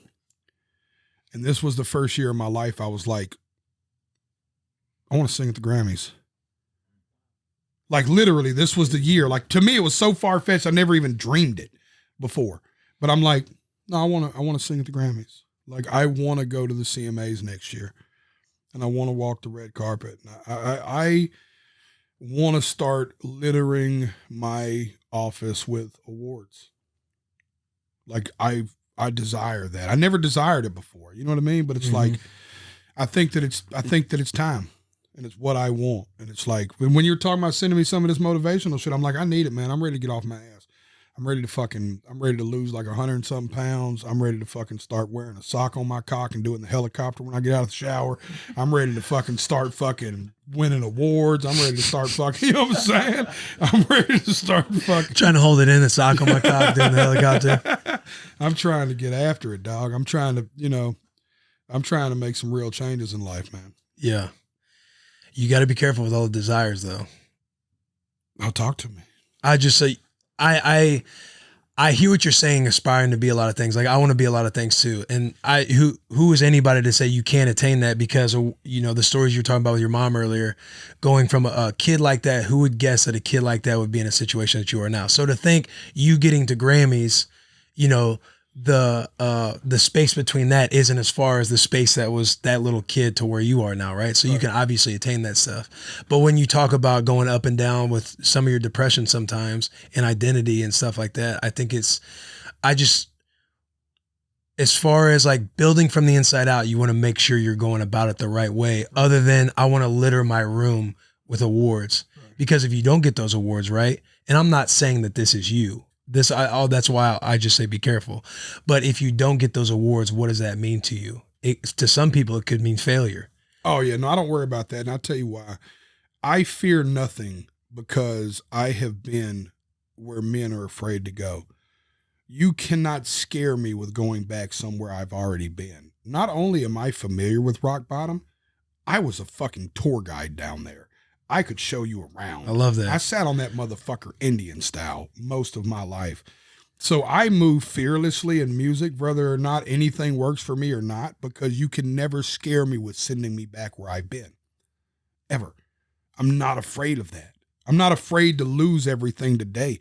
People who are afraid to lose shit and who are afraid for shit not to work or consider not being like, I've already exceeded every expectation in life.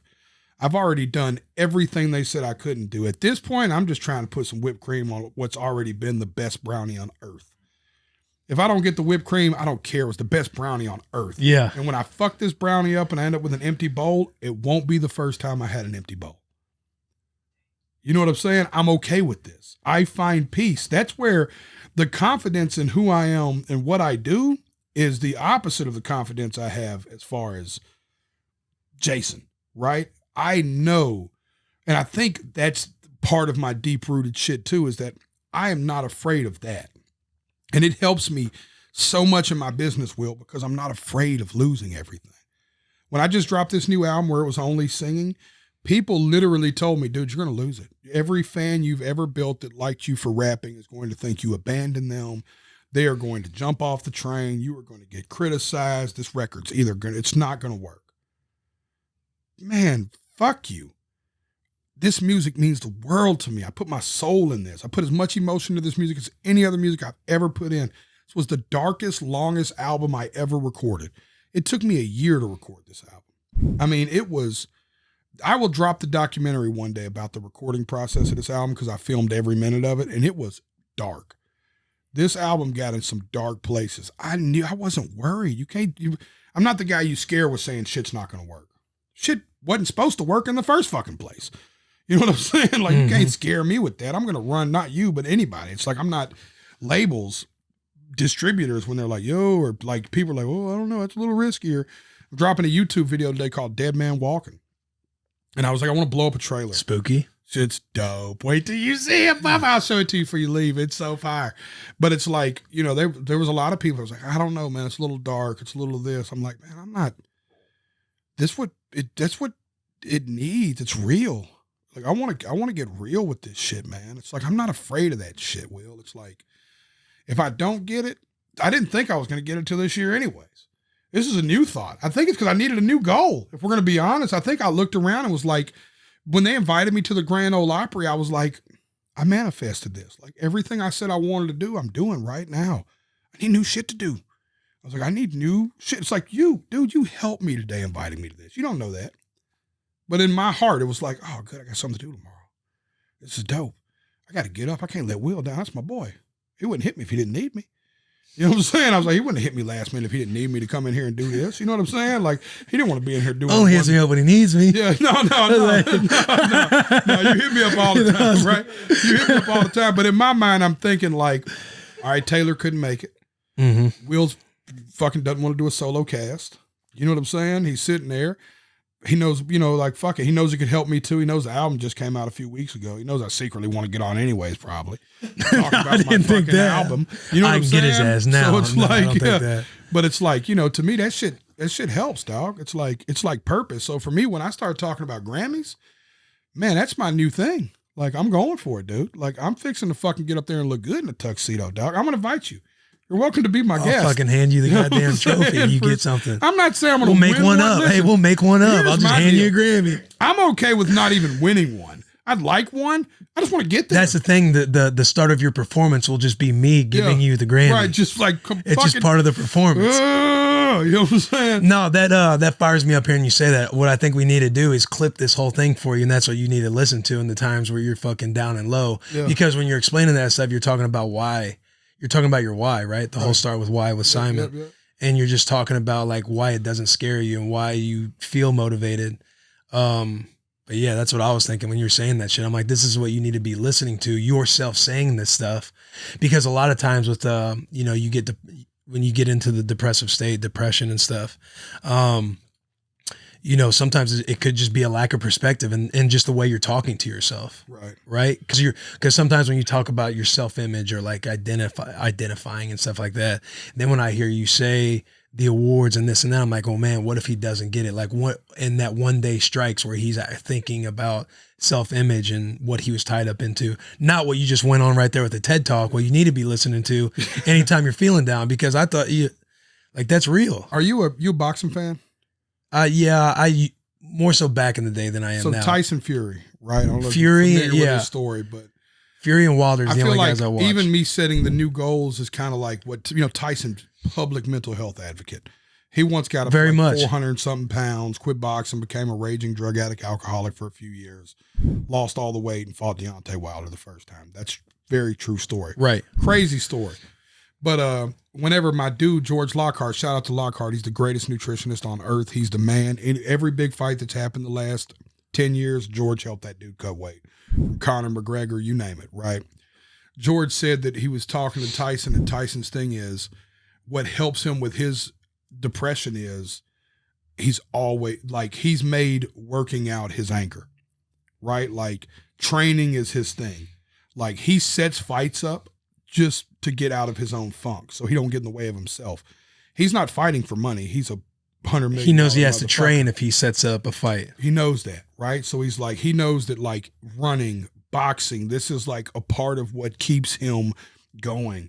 Like Dwayne Johnson always references the gym, right? When you see his post all the time when he's like, that's why he calls it the Iron Paradise. He's like, this is it. This is church for me.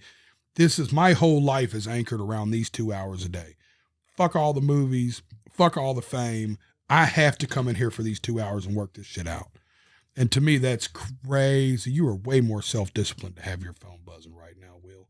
That wasn't. I know. I thought but you was immediately went for your phone. Somebody's phone I was like, buzzing. well, I wanted to. He never broke eye contact with me with. I was going to silence that thing like, I can't have that. It's just buzzing. Meanwhile, Jack's back there. Hello? Yeah, I'm doing the boys. Yeah. I hit you when I leave. Yeah, he's talking right now. No, not Will, it's Jelly Roll. Yeah. All right, I'll tell him you said what's up.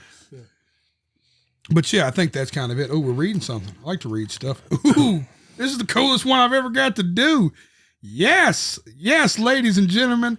Hooters. Hooters is the go-to spot for killer wings, ice cold beer. But football season means all the big games are on the big screen. Yes. And it's the only place that the world famous Hooters girls, yes it is the only place that has the world famous Hooters girl. They love football just as much as you, and they're better looking than your friends. And the church said amen. Hooters has game day specials to keep you hydrated and filled up on your Hooters favorites all season long. And if you can't make it to Hooters for the game, you can still get your Hooters fix at home. Save $10 with the code Barstool when you order online.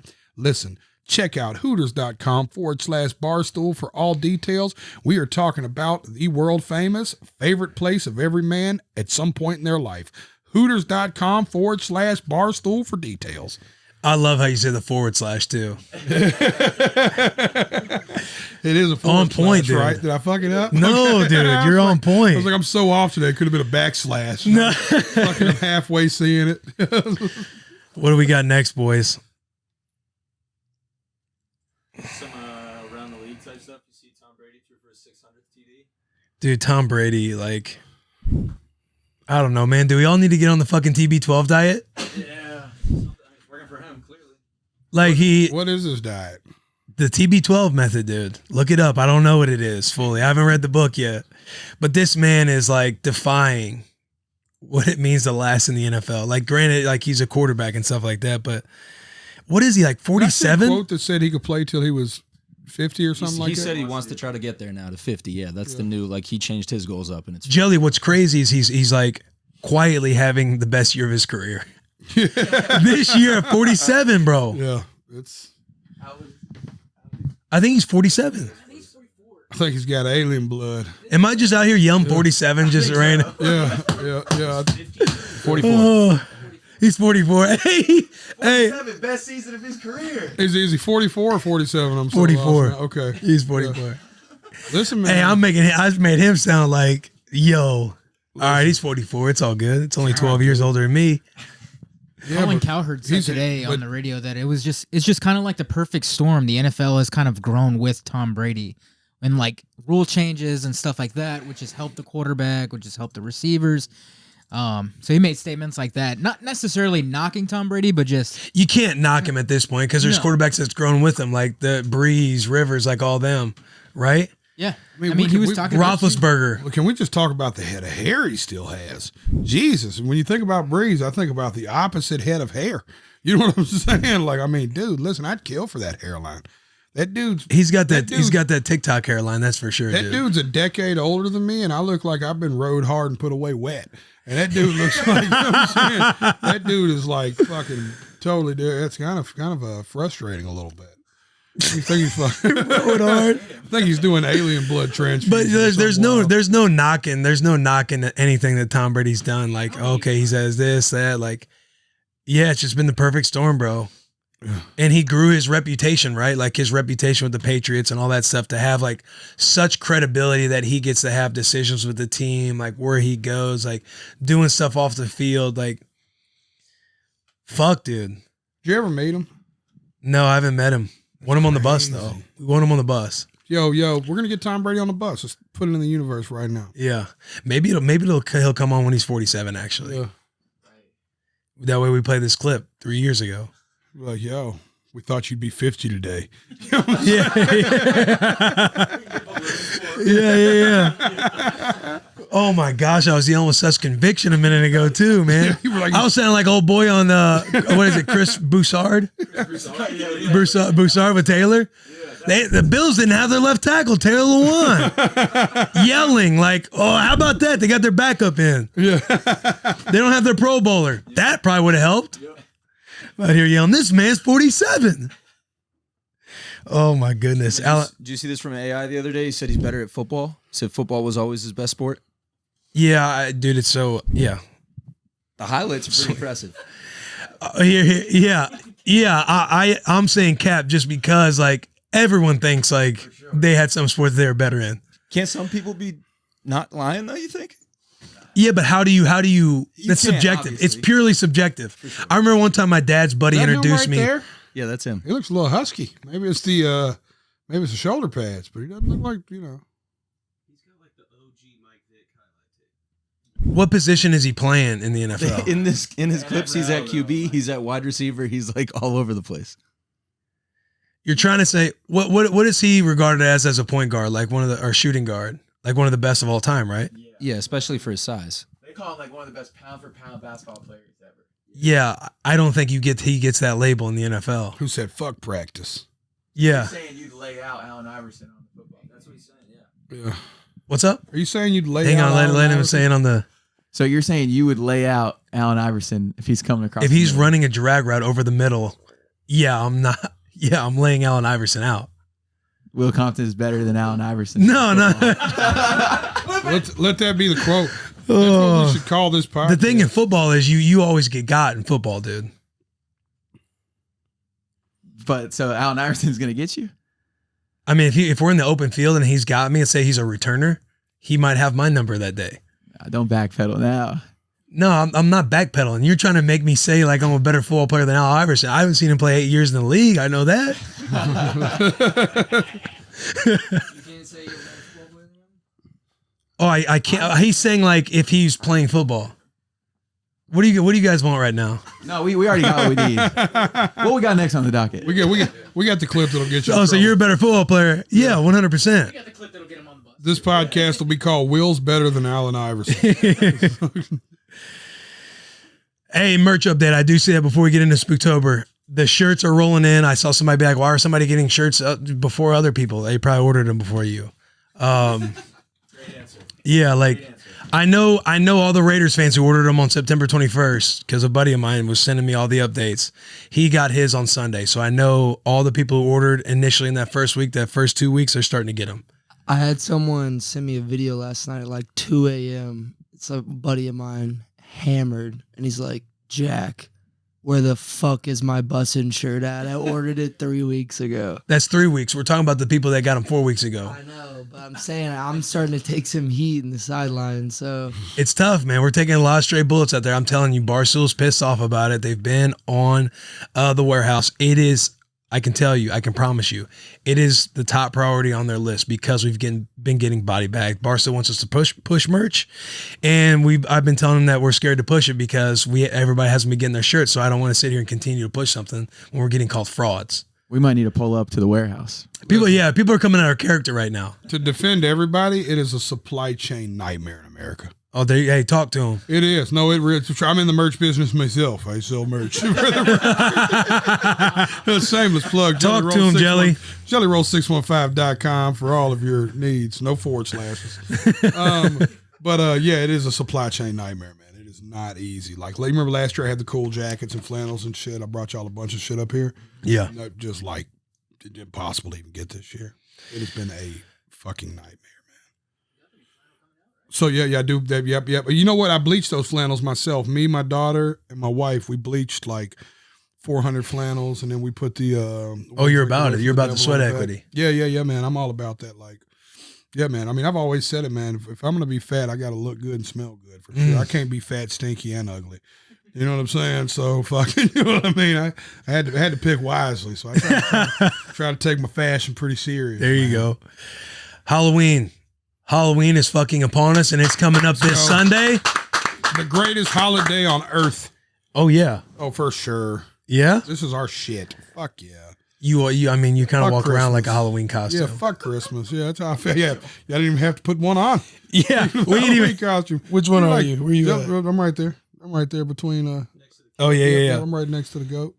Yeah, we didn't even have to put a character on Jelly Roll just because my man's already got throw Jelly on there with the face tattoos. People are about this. Rank the scariest horror movie villains or top 5 horror films of all time. Ooh, this is fucking fire. Hold on, can we go back to did you already talk about Halloween the movie? Did I miss it or something? Oh, no, we didn't talk about that. Can we talk Brilliant movie. Yes, I saw it. Yes, oh my God, so good. Speaking of him and Tom Brady, man, they're the same. I know I've already said that joke, so I won't repeat the joke. It's a great joke. He just keeps winning. Yeah. No, doesn't matter how old he gets. No, for sure. I saw the Halloween, the Michael Myers Twitter handle, and they posted like a Michael Myers like person like in an old senior citizen home, like, yo, would still watch this movie if they kept coming out. And I think that's true, bro. Right. I'd watch the Michael Myers movies every year if they came out. Oh, dude, listen. You know what it is? I explained it so bougiest thing I've ever done, but it was weirdly inexpensive. We rented a theater for the family because I got a big family. Hey, we did too. Okay, not to flex, but to also flex a little bit. So we took just to match the energy. Whole family, right? We took the whole family, and Bailey had brought like 4 or 5 of her friends. First story I got to tell real quick is the coolest part of the story is she had 3 girls and 1 little boy, right? And when we're leaving the theater, my favorite part was the young man. I go, "What do you think about the movie house?" He goes, "Mr. D. Ford, I don't like scary movies." I was like, "You're a fucking genius. You're going to get far in life, young man. If 3 girls ever ask you to do anything, you say yes, whether you like it or not. You're a smart kid." You know what I'm saying? Like, I just immediately admired him that he was just like 3 chicks asked him to do something. I'm fucking in. You know what I'm saying? He's I don't even like him. Literally like hates horror movies and went. But we go, and when we left, I was explaining to my daughter, Bailey, I was like, and I might have this wrong because I'm butchering everything, but there's like 2 kind of horror movies, right? There's like thrillers and gore. And Halloween feeds my need for gore. Like, there's never one time Michael kills somebody that I'm like, didn't see that coming. But he always kills them in a way that I'm like, didn't see that coming. You know what I'm saying? He's always got a special move to where he's just banging them. Which is crazy to me that people can't just escape that little. Yeah. They just can't escape the little, like, just getting their head crushed against the wall. Yeah, for sure. But like, he's reaching through the wall and just fucking banging your head against the wall. Yeah. Like, you'll just spin and get out of that, dude. Yeah. I guess I don't want to spoil any of the movies. No, we already spoiled it last week. Okay, so you're good. Yeah, but it's like there was so many moments like when he grabs a person's head through the broken window and stabs it through their neck. Yeah. I'm just like, that was creative. I was like, didn't see that one coming. Like, he always does something that I'm just like, yeah, wouldn't have thought he could kill him that way in that situation, but he pulls it Or off. all 30 of those people at the end of the movie. Yeah, which is when he stands. They all got the lights around him like there's some fight going on. Yeah, the best part was how they all attacked at once in the beginning, but when he started killing, they all waited their turn to die. Yeah, yes, bro. I was like, if y'all have never jumped nobody, that's how I know you're not from Antioch. You're all supposed to go together every time. You know what I'm saying? He can't hit everybody at once. Yeah. Somebody's got to jump on the grenade. Somebody's going to have to run frontwards and get hit. But somebody, it's like everybody's just like, I'm just going to wait my 20 seconds till he gets over here to me, and then I'll be like, all right, it's me and you now, and then I'm going to get killed. Yo, But yeah. it was everything I expected a Halloween movie to be. Yeah, I thought it was amazing. Yeah. Halloween Ends comes out next October. Really? It's the final one. It's already in motion for real? Yeah. Okay, wow. That's why we've been Are they ruining bringing it. Like, Jamie Lee back or what? I love it when she's Have in them. to. It just feels like right. she had her entire like abdomen opened up and she was already walking right out of the fucking. You know what was crazy though? How she was already out there fighting in the I hospital. thought it was cool they didn't gotta do the respect obvious. I kept expecting her to pop up at the end. You know what I mean? And I was like, it's like it was the obvious choice was like, all right, she's gonna somehow get from the hospital to this house, but instead it was the daughter. You know what I'm saying? I was like, cool. It's like, all right, anytime there's something that's like not super expected. Yeah, I'm like, all right, I take this. The worst move was definitely those little groups breaking up and driving around town to try and find this man. Yeah. Remember when the dad actually goes in his house and is like, "You guys stay here, honk the horn if you see something weird." Yeah, like the weird shit's outside, motherfucker. You know what I'm saying? Like, they sat there for like not even a minute. A gunshot goes off, and my man's already gone. yeah. Yo, I loved how much the granddaughter was a gangster. Do it, motherfucker. I was like, all right, you fucking crazy bitch. This is great. It's everything I expected in this movie. Yeah, no, we had a good one. First time I've been to the movie theater since the shit. Yeah, the shit. Yeah. Since they opened her up. Yeah, for sure. Since we opened her, we're responsible for that, by the way. We don't get enough credit. Yeah, we don't get enough credit for that. That was a tough little crackling in the voice right there. Sound like Jack a little bit. Sorry, we can do it. So me and you will do the next song. Me, you, and Schulze. Where are you putting Mike Myers in the top 5 killers? Horror movie villains, man. Everybody start throwing stuff on the wall and let's figure this out as a group. Pennywise was the best. Pennywise was the best to me. The best? I don't Just know if I not can give because you of a that. killer, Can't but give just you that like right as now. a character. Yeah, definitely a spooky little character. I thought that was Hey, Jigsaw. Pennywise, you living in the sewers. Jigsaw's underrated. Yeah, my condo $4,800 a month. You not moving like me. Yeah. No, Jigsaw was fucking brutal. No. Yeah, Freddie. But there's other. This is horror movie villains. Like there's more like Hannibal Lecter. What a psychopath. Oh yeah. The psychopath stuff is different. Yeah, it's different, especially when it feels real. Jigsaw was fucking sick and demented. Yeah. Yeah, Jigsaw's fucked up, dude. You're never winning. Yeah. His game. Can we put the old man from Squid Game in this category? I yet? was just thinking about that motherfucker. Like I feel like he's got to be like a horror movie. Hang on now, you're spoiling a little bit there. Not all people's watched the Squid Game. Shit, whoever hasn't watched it, fucking no way. That's son. where I draw the it's line. Like the Like, biggest fucking show. 4 ever. days after Halloween comes out, I'm spoiling the ending. Yeah. But I'm like, hey, Squid Game. Hold on now, people hadn't seen it. Yeah, that old mother threw you for a loop. Yeah. Whenever he lost in the marble game and they didn't show it, I was like, that dude could still be alive. Right.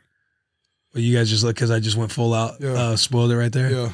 No, dude. But they didn't show it. And I looked at my wife. Worth, I was like, yo, he could still be alive. They didn't show it. let me show you how different you and I are, as much as we're alike. At that moment, when you were like, he didn't die, I was crying. I was like in tears. I was like so sad. I was like, man, it like he was just doing the right thing. He picked the old man to show him he loved the old man and wasn't gonna let the old man go out by himself. Then he had to cheat the old man. I was like, it's so fucked up. I was like, it's fucking. It was the only part of the whole show that I got like emotional. Bro, it kept that I show. bought it hook, line, and sinker. When he came back, I was like, no fucking way. I was like, get the fuck out of here. It was like, dude, it was. And it was my favorite meme is when it's like this dude, it shows the main character says this dude takes care of everybody but his daughter. Which dude? The main character dude, like the dude, listen, I'll butcher all these names. That's what I'm saying. Like a name like Ryan. You're talking about the guy who was partnered with the old man? Yeah. He's the main character, he doesn't. right? Yeah, but it's yeah, like yeah. he takes care of everybody with his daughter because like at the end of the movie, I was just like, you motherfucker. Like found myself. I think my favorite part of that With the show fucking was, pink hair? Oh, dude, what the fuck? But it's like I think my favorite part of the show was how the storyline was so good. I overlooked bad acting. I overlooked fucking the word shit. You know what I'm saying? I watched the overlooked the dub? dub overs, huh? Did you watch the dub or did you? I watched the read dub. subtitles? I watched the dub, and then I watched Bad the acting, like subtitles taking to the see American- what I lost. Okay. I've heard a lot of people complain about how bad the voiceover is. The voice. It's not that good. Yeah, it's not very I good, did dude. it with the I did it with the dub over later because I heard that, and I still felt like the first couple episodes the acting was a little harsh, like the real annoying girl that was always God, you know, like yeah. she just like her face was just over, and the main character dude from the beginning with his mother, like that first scene with his mother was just so like cringy, but the storyline was so good that I overlooked all of that. Yeah, the Because it games was- had you fucked up because you don't know You never by the do. by It's the such by a the good Marvel game. twist. You're like, all right, you need to get with a teammate, and then you're fucking. You think it's one thing, and it also was such a good story. There was moments I loved people in this movie, and moments I hated the same person. Like his friend that was in there with him that he ended up at the final with. Yeah. 3 different times I was like, this dude's a fucking piece of shit. And 2 different times I was like, man, that dude's a good dude, man. He's really got his back. Like I was like, Dog, except for when his marble. yeah. No, that's we what I'm won't go into saying, that. We man. won't spoil that one. You'll Yeah, have to no. watch that. It was some fuck shit happening, dog. No, that dude was, it was fucking. Y'all watch Y'all watch Squid Game? I haven't seen it yet. Nope. You haven't seen it yet? Oh, Dude, shit. it's worth 6 hours of your life. No Yeah. shit. It's on the list for Are you feeling like I spoiled it for you? Like you can't watch it? Oh yeah, no, we fucked it up. Yeah, no, for It's a sure. We solid. don't know anything though, so everybody you're That's talking about true. doesn't mean anything. Yeah, until you That's start true. watching, you're like, oh, that's exactly. Yeah, they'll be like, that motherfucker. Fuck you, Jelly. Fuck you, Will. Roback Activewear. You boys all know Roback, best fit, best feel. It's football season, the best season in the world, which means it's also hoodie season. Luckily for you boys, Roback just restocked their performance hoodies. I'm not shitting you when we say these are the absolute softest, highest quality hoodies in the game. The material is out of this world soft, and the stretch is unmatched. Nobody does hoodies like the boys at Roback. Roback also dropped new performance polos, and trust us when we say the designs are fresh, perfect for the golf course or a night out with your girl. They scream versatility. We've worn these polos 100 times, and the collars still look brand new, and the fabric is just too damn soft. Roback's gear is popping up all over the NFL, from our boy Quentin Nelson to Bengals DN Sam Hubbard. Roback is quickly becoming the go-to activewear in the league and off the league because Bussin with the boys wears this shit every day. They also have 2 of the biggest apparel sponsorships in college sports. Notre Dame's Kyle Hamilton and Georgia's quarterback JT Daniels are officially part of the Roback fam. It's fair to say Roback's gear is popping up all over the place, so if you play football or you're a football fan or you like Bussin with the boys, you wear Roback. It's as simple as that. Use code Bussin, that's BUSSIN, on Roback.com for a generous 20% off your first order. That's spelled RHOBACK.com for 20% off your first order on all polos, Q-zips, hoodies, and tees with the code BUSSIN. Hop on the Roback bus now because it's taking off, so go check the boys out at Roback.com. Do it for the boys always and forever. Yeah. What's your Halloween look like? I'll tell you what it looks like. It looks like a costume party at Acme Feed and Seed. Yup. It looks like a costume party 'Cause it is at on a Acme Sunday. Feed and Seed. Oh, And we're going to watch the boys beat the Colts ass, dude. That's what we're going to do. fuck yes, baby. God, that's awesome. We're going to have to watch one of our fellow friends of the show, Quentin Nelson, go down on a Sunday afternoon because we'll be doing a costume party at Acme Feed and Seed. I guess it's happening now for sure. Sneaking it into Yep, existence. it's happening. Costume party, Acme Feed and Seed Sunday. What Be there we at 10 were o'clock, talking about? Game starts at noon. Amen, baby. Say it again. Be there at 10 o'clock in the morning. Game starts at noon. What we were talking about is they're like everybody's going to be dressed and going hard on Friday and Saturday, which is true. Like everybody's going to be hungover, hopefully drinking their Revitalight for Sunday's game. Yep. And then, they might just have to pull an all-nighter in the same costume. Listen, for what it's worth, I wore this exact same outfit to Dave Chappelle and Joe Rogan last night.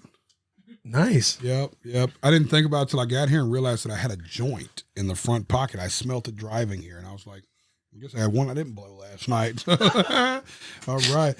That's how much I just woke up to get here. I literally rolled out of bed, took a Zoom call with this like TV thing that I'm not supposed to talk about for like 30 minutes and then literally put on my clothes that were sitting by the bed. And I was like, well, fuck it. That outfit looked decent. I was like, fucking threw on a ball cap. Just look in the mirror. Fucking showed up. Yeah. Just grab the hat and just put it on. I was just like, yeah, it's way easier than combing my hair. You was trying to get me, huh? That's crazy, dude. Yeah. Shameless Fuck. Shameless plug Sunday. How long has pod been going? Yeah, Okay, baby. thank God. Shameless plug Sunday, October 31st, Jelly Roll, Chris Calico at the Caverns in Pelham, Tennessee. We've got a very limited amount of tickets left. If anybody wants to come out and spend Halloween with the Fat Man, we're all going to be dressed up. Caverns, Pelham, Tennessee. We're playing inside of a cave. I don't know if you're familiar with this venue. We are playing inside of a cave. Is this on Sunday? Yes, sir. Well, I'm doing Saturday and Sunday. Saturday's been sold out for a while. But that So could be a Sunday's got a couple Spooktober. That could be your guys' weekend Spooktober thing going on. Yep, that's our thing. So it's going to be big. It's going to be big. Saturday's been sold out for about a month when we announced. I think there's like 100-some tickets left for a Sunday show. So we're excited. This is my first Halloween show. Halloween's such a sacred holiday to my family. Well, so what do you do then? Outside of your show, what are you going to be doing for Halloween since it's such a sacred holiday? Well, it'd be just a show this year. But normally I don't do shows on Halloween because we dress up. I normally chase kids with chainsaws around the neighborhood. It's like I am that guy. Like we take Halloween that serious. So where's the passion gone? Well, you know what it is? So Bailey is 13. And last year was the first year that I kind of got the nudge. It hurt my heart, but it's just the cycle of life. I knew it was going to happen. Remember, this is your parenting now, right? Yeah. You know, it hurt, because it's like that was our shit. Like we're going to go trick or treat, and then we're going to scare kids together. And Bailey was just kind of like going with the homies. I'm like, I'm too old. That's tough, man. I'm a teenager now, so it's like you know what I'm saying. You better start paying some fucking rent. That's what you better start fucking doing. You know what I'm saying? You better contribute around this motherfucker then.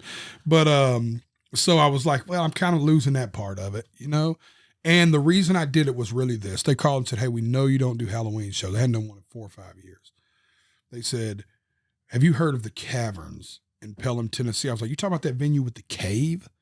They were like, yeah, what do you think about Halloween weekend 2 shows? I was like, if there's a place that I think would be cool to do a show on Halloween, it's in a cave. I don't know if you've seen it, Will. No, I haven't. Well, can we pull up? Look, it's in a cave. This isn't a man-made cave. That's a real cave. There's a risk that shit falls and kills everyone. Yeah. And that is fucking freaky. You know what I'm spooky saying? as Like, fuck, boys. I mean, the stage get one of the last 100 tickets for Spooktober. I mean, look how low the ceilings are. You know what I'm saying? My wife won't go. She's so freaked out by it. And I think it's the coolest shit ever. You know what I'm saying? Yeah. So it's like, I'm excited about it. So for me, you should hire a few like haunted house workers or something, be dressed up. Oh, dude, listen, we got big plans. We got some Get shit. that chainsaw alive. Yeah. And I'll tell you something else I'm doing that's different is I'm doing a different set both nights. Okay, explain. Yeah, so it's like the set, because there's a lot of people that got double tickets to come spend a weekend and stay up there. Mm-hmm. The set that, like the show that we do the first night will be different the second night. There's songs I'll do the first night, I won't do the second night. Songs I'll do the second night, I won't do the first night. Even the songs I do that are the same will have a different order both nights. The show will start and end different, completely different flow. Is there going to be a little something extra on Halloween? Oh yeah, man. I mean, we're like I said, we got plans to dress up both nights, different for both nights. You can't give away any secrets? Nah, because I'll tell you when the camera's off, because the idea of how we start the first show is probably the coolest idea I've ever had to start a show. Ever. I kind of don't want to even blow it for this. It's such a good idea. And I've done some toot my own horn for a second. I do some cool shit at shows. Did anybody here make it out to see the actual Ryman show or see it on the live stream? Yeah. I built a trailer park on stage, Will Compton. I built a trailer park on the stage of the Ryman with an abandoned car and a refrigerator that worked on the stage of the Ryman, bug zapper outside the trailers. I mean, I built a set on the Ryman stage. Bug zappers outside the trailers. Oh, dude, the detail of everything we did was, I mean, spared not $1 to think about everything through that I want. I mean, from bicycles to abandoned cars. Like, I wanted it to feel like a real trailer park. So, Street signs too, street signs. When you came, I did it all the way to when you pulled into the front door of the Ryman. There was a big sign that said, "Welcome to Jelly Roll's mobile home community trailer park." And then when you went in and before you went to your seat in the main foyer, there was an Antioch Street sign from Antioch Pike and Bell Road. Yeah. You know what I'm saying? Like I just like made this I made an atmosphere at the Ryman. You know what I mean? Yeah. And I'm going to do that in this cave. It's going, yeah, there we go. Look at this. You see, that's a trailer. Those are trailers up there. Behind me over there is some double wides. Yeah. Or not even that there's a fancy. car. Yeah, there's a car. But it's insane. Yeah, I'll send you a clip of the actual live stream itself too. We took it down, but it was, dude, I did it. Yeah, when I was right watching it was on your live stream that was actually playing. Because Yeah. Alex, you were there, weren't you? Yeah. Bloss, were you there? Yeah, Bloss don't fuck with me like that. No, I'm joking. I love you, baby. You know I love y'all. Y'all my crew, man. I look forward to seeing y'all. Came in here today and felt, you know what the cool part of this podcast for me is? I feel like I'm family with this podcast. You are. It's like I come in and I know the boys. It's cool. You didn't make the bus more. Yeah, I didn't make but you know what? It's all right. You were overdue fucking me on something, so it's like fucking whatever. Oh fuck, dude, that's funny. Yeah. You want to hit this Vincero? Oh yeah, dude. First of all, listen, I love reading ads with y'all. And you have more ads every time I come. Congratulations. I'm not sure. I'm not sure. Doing all right. I love that besides the Hooters ad, I somehow always get elected to read the fucking Vincero. Right? Vincero, it's got it right there. How you pronounce it. Yeah, just whoever did that is a fucking hero. Yo, we want to introduce you to some new friends at the boys over at Vincero. Yeah, that's right. The Vincero Collective. And if you don't know Vincero yet, it's premium watches, sunnies, and lifestyle accessories out of San Diego, California, USA. It doesn't matter if you're a black tie kind of guy or more of a white tee dude. Vincero has a seriously stylish collection or colorway for every look with quality you can feel. Vincero is the perfect solution to your everyday style needs. Check out their bold, newly released Reserved Automatic. Yes, that's right. They're bold, newly released Reserve Automatic. Perfect for the face of the franchise or the rugged rogue if you're more of a grinder in the trenches. That's me. We'll be the first guys to tell you when you look good. That's right. We'll be the first guys to tell you when you look good, you feel good. And when you feel good, you play great. And that's the game of life, baby. Vincero gets that, and that's why they're here to help you elevate your look and up your game on the streets or in the office. And that's what we love the most about them. We'll get all the online shopping can be frustrating, and we understand that. But will this fit? Will this really work out like this? Will this be broken in a week? Vincero has a 5-year guarantee, if that's how you're thinking, and a 365-day free return policy has you covered. That's 360. That's a whole year. Even I know that. It's a whole year. Vincero is offering 15% off of listeners if you go to vincerocollective.com/bussin. And in case you were wondering how Vincero was spared like I did, it is VINCERO collective.com/bussin. You've watched this podcast enough. Y'all know we spell bussin' with a BUSSIN, and that's the code you need to check out. Please support the show and check out the Vincero Collective. Well fucking done, dude. Thank you, man. Well God done. damn it, let's go. Fuck yeah, best candy fucking. Wait, did we figure out our top 5 killers? I don't think we placed them. Like, Oh, dude, I can't commit to a top 5. what about the old lady in Conjuring Oh, that set it off at Conjuring? All the spirits too. Annabelle? I can't be going to Miami. Dog, that video. Do you know what video we're talking about? Gosh, somebody redid this Mike Myers where he's sitting down getting interviewed about like why he's the greatest of all time. And it's so fucking funny. He's like, this man Pennywise talking about, oh, what is it? You too good now, you too big. Like, the best. He's the greatest. yeah, like he's changed. Like, you live in a sewer. My condo $4,800 a month. You not moving like me. Oh, it's so fucking funny, dude. And he's like, look, Annabelle, look at her. And it was like this photo of her all perked up. He's like, she's talking about come to Miami. I ain't even hit her back. I left her on red. Why? I'm working. All right. So I guess we're not figuring out our top 5. We can just, you guys heard we us. know we got a big 3. It's Yeah. the other 2 that are just debatable. Yeah. It's You know all, the big 3 were like the originals, right? Let us know in the comments. yeah. Because Let I us know was in a the com- Jason guy before I was a Michael guy, for the record. Yeah. Because I think by default, me being Jason, I was like, oh, okay, I want to watch the Jason guy. But now you're into Michael Myers. Oh yeah, man. I mean, Yeah. you know, I love. What are your just favorite everything candies? About it. I feel like you can talk about candies now. all day long. I hadn't looked to see what like the new things they have this year, as far as like Halloween candies, but I'm hoping they make those like Reese's Take 5 combinations. Have you seen those yet? They got the Reese's and the Take 5, and they put them together. Oh No. my god, dude! Is it kind of like the fast break? It is fucking fire. Dude, anything Reese's makes is It fucking is so fire, bro. Yo, speaking of fucking candy, off subject, we'll get right back to Halloween candy. But I was watching a Titan guy, and I think it was Derek. I think it was King Henry had posted one time about this place called Sunny Hill Exotics. Are you familiar with this company? No. So I think it's SUNN Hills Exotics. Yeah. But so here's the thing about these people, right? They do candies from like other countries that like have the licensing rights to different things.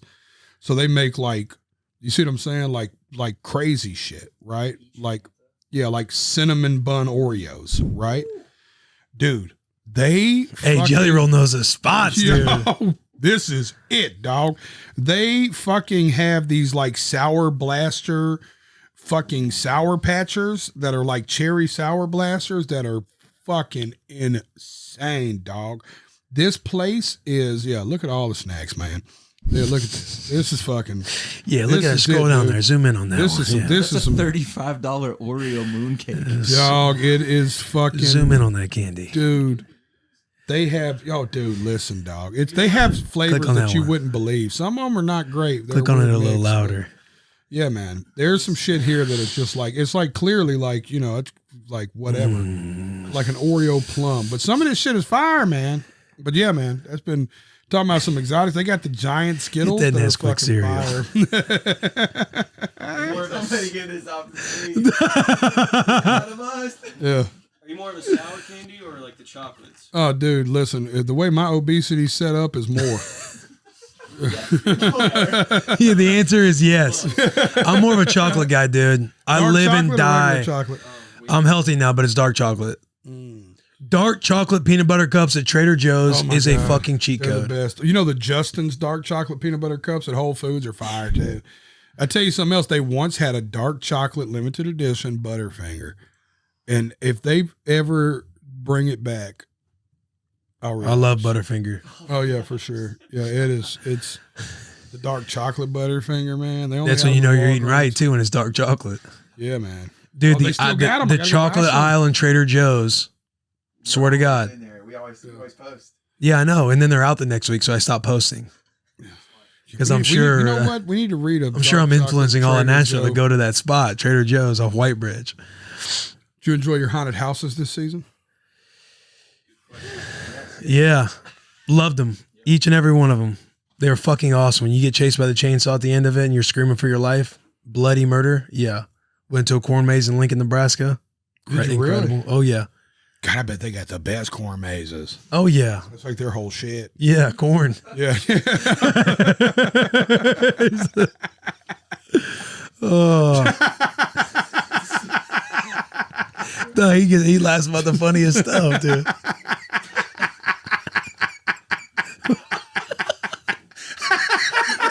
Damn.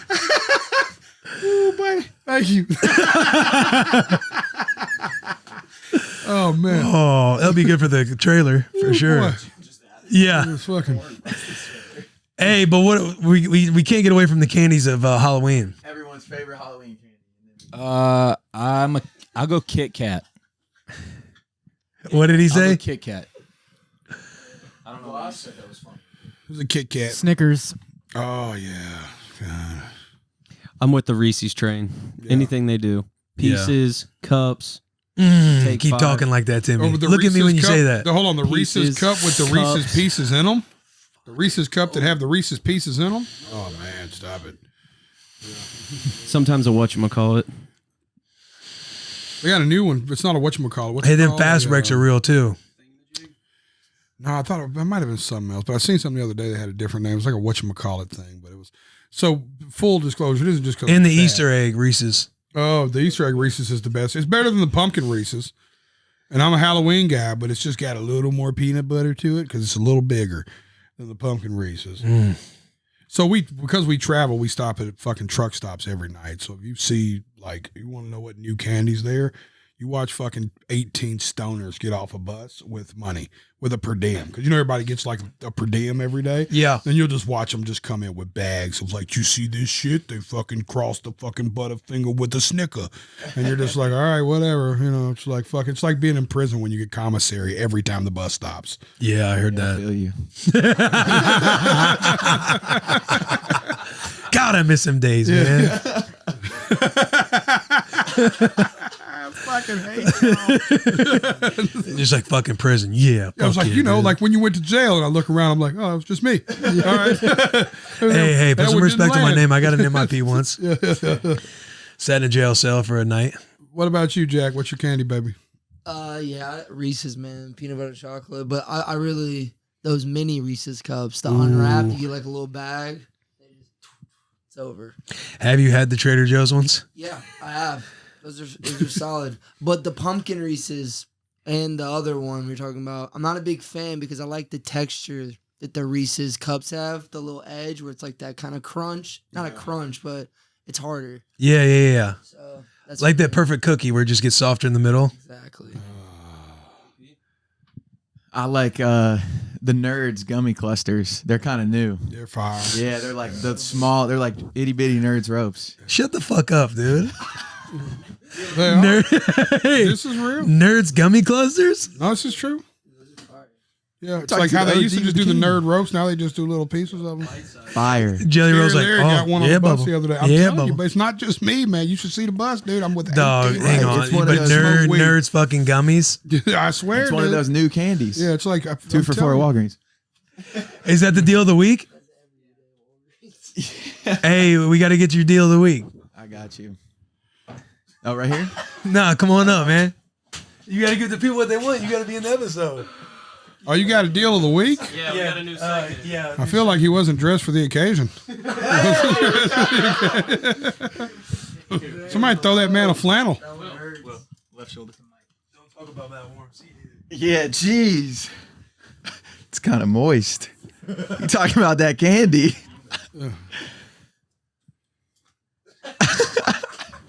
All right, the deal of the week this week.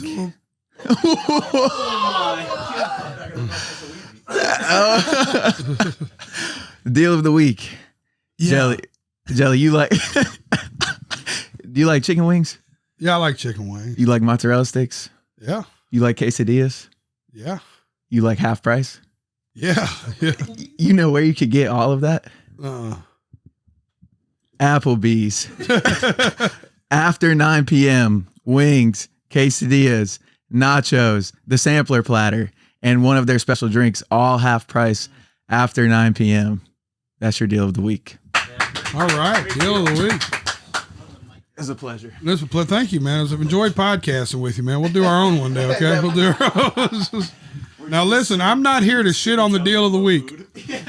I'm not here to be critical of this at all, but it was a little anticlimactic. I anticipated him to turn me on to like a local spot I'd never heard of. I was like, I'm in. And he was like, Applebee's. I was like, He don't tune in, man. We're eating different stuff, different places. Yeah, Local either. last week it was Publix. See, he knows. no, he's the public sandwiches are fire, though. Nah, he was talking about what is it? $5 sushi. $5 sushi on Wednesdays. Oh, yeah. Yeah, no, I don't think I trust that. I don't think I trust that. That's just JP's I'm very trusting, by our the way. random deal of the week guy. Yeah, no, I loved it. No, I think it was great. It also made me realize how much of an athlete you are. Why you say that? Because I'm so much huskier than you. I kind of look at you like, man, it's crazy. This guy was a linebacker. Was like really successful at what he did. Because you're a big guy, but you're not like big guy. And then he sat down in your seat, and I was like, Will's a big guy. This is a little fella sitting next to me now. I was like, this dude is just like, Hey, don't let him disrespect you, man. no, I'm not being mean. No, I didn't mean that to be mean. I meant like, it was perspective because you were a fairly tall fella out there. So, it's just like Will's got a little girth on him. You know what I'm saying? Pause. There's no pausing on this bus, dude. Do we have any other? We're good, solid. You never told us your candy besides the dark chocolate candy at Trader Joe's that you've been raving about. I'm with the boys. I'm with the Reese's. I'm on the Reese's train for sure. Yeah. I'm all about the Reese's, dude. Would love a sponsorship from Reese's. Yeah. No free shout outs, Reese's. Reese's. Who owns Reese's? Is it a Mars candy? Probably Disney or something. Yeah. Oh, it's a Hershey. All right. Yeah, that makes sense. Yeah, but that's by far like Hershey I'm a big did chocolate everything guy. right but the Hershey's. Fucking kind of backwards, right? I mean, let's be honest, man. Them kisses are kind of whack. Unless True. Dark chocolate ones, they're not it. Yeah, the cookies and cream ones are little sleepers. Cookies and cream Kit Kat from the Sunny Hills exotic place from like China. It was, oh, you're a Kit Kat guy. I'll get you backs. I got you Legos. I got you. Break me off a piece of that Kit Kat bar, dude. Yeah. Dude, I'm so glad to fucking be able to hang out with you again, man. This is awesome. 2 hours of greatness, bro. Oh, dude, it's like I was just sitting here thinking, man, this is like always good. This is like always fun. Yeah, we went about how long on the first part? Like 40 minutes? Yeah. I think it's just cool because it never feels like we did a long one. They're always good, and I feel like they're always good, and that's cool.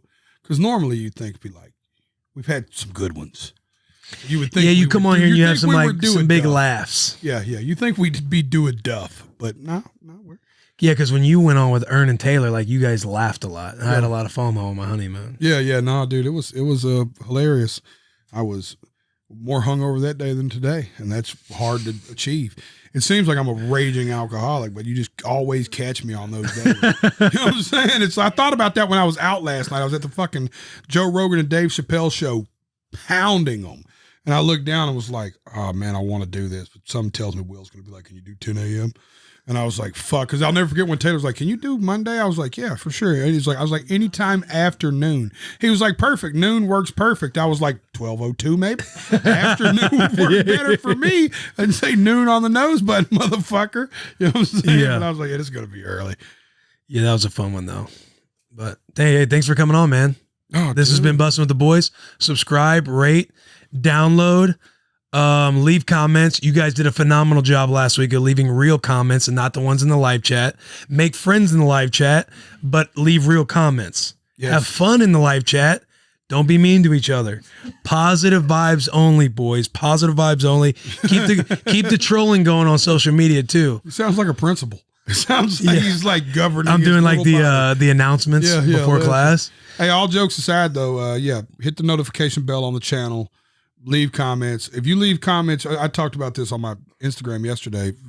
If you ever want to help us, please, if you leave a comment before the premiere, that triggers an algorithm. If you hit a thumbs up and leave an actual comment before the premiere even goes, it puts it in front of that many more people when the actual video premieres.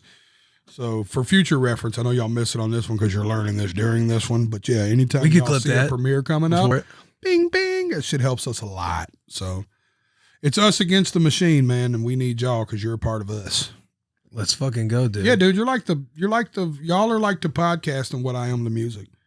It's like the underdog, it's like the blue collar, like trying to figure it out guy that just like we need.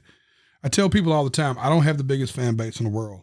You don't have the biggest fan base in the world, but we are fucking Sparta. We're strong, We're dude. the mighty 300. You know what I'm saying? Strong. I will put a Jelly Roll fan. I will put fucking 5,000 Jelly Roll fans against a fucking 100,000. I'm not going to say an artist name because that'd be disrespectful. I almost just said an artist name, but I'd put them against 100,000 of a pop culture artist fan.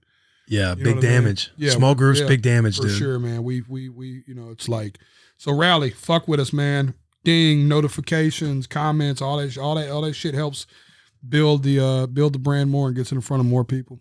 Appreciate you, brother. Love you, Bubba. Thank you, man. Love you too, man. Be a wolf, baby. Always.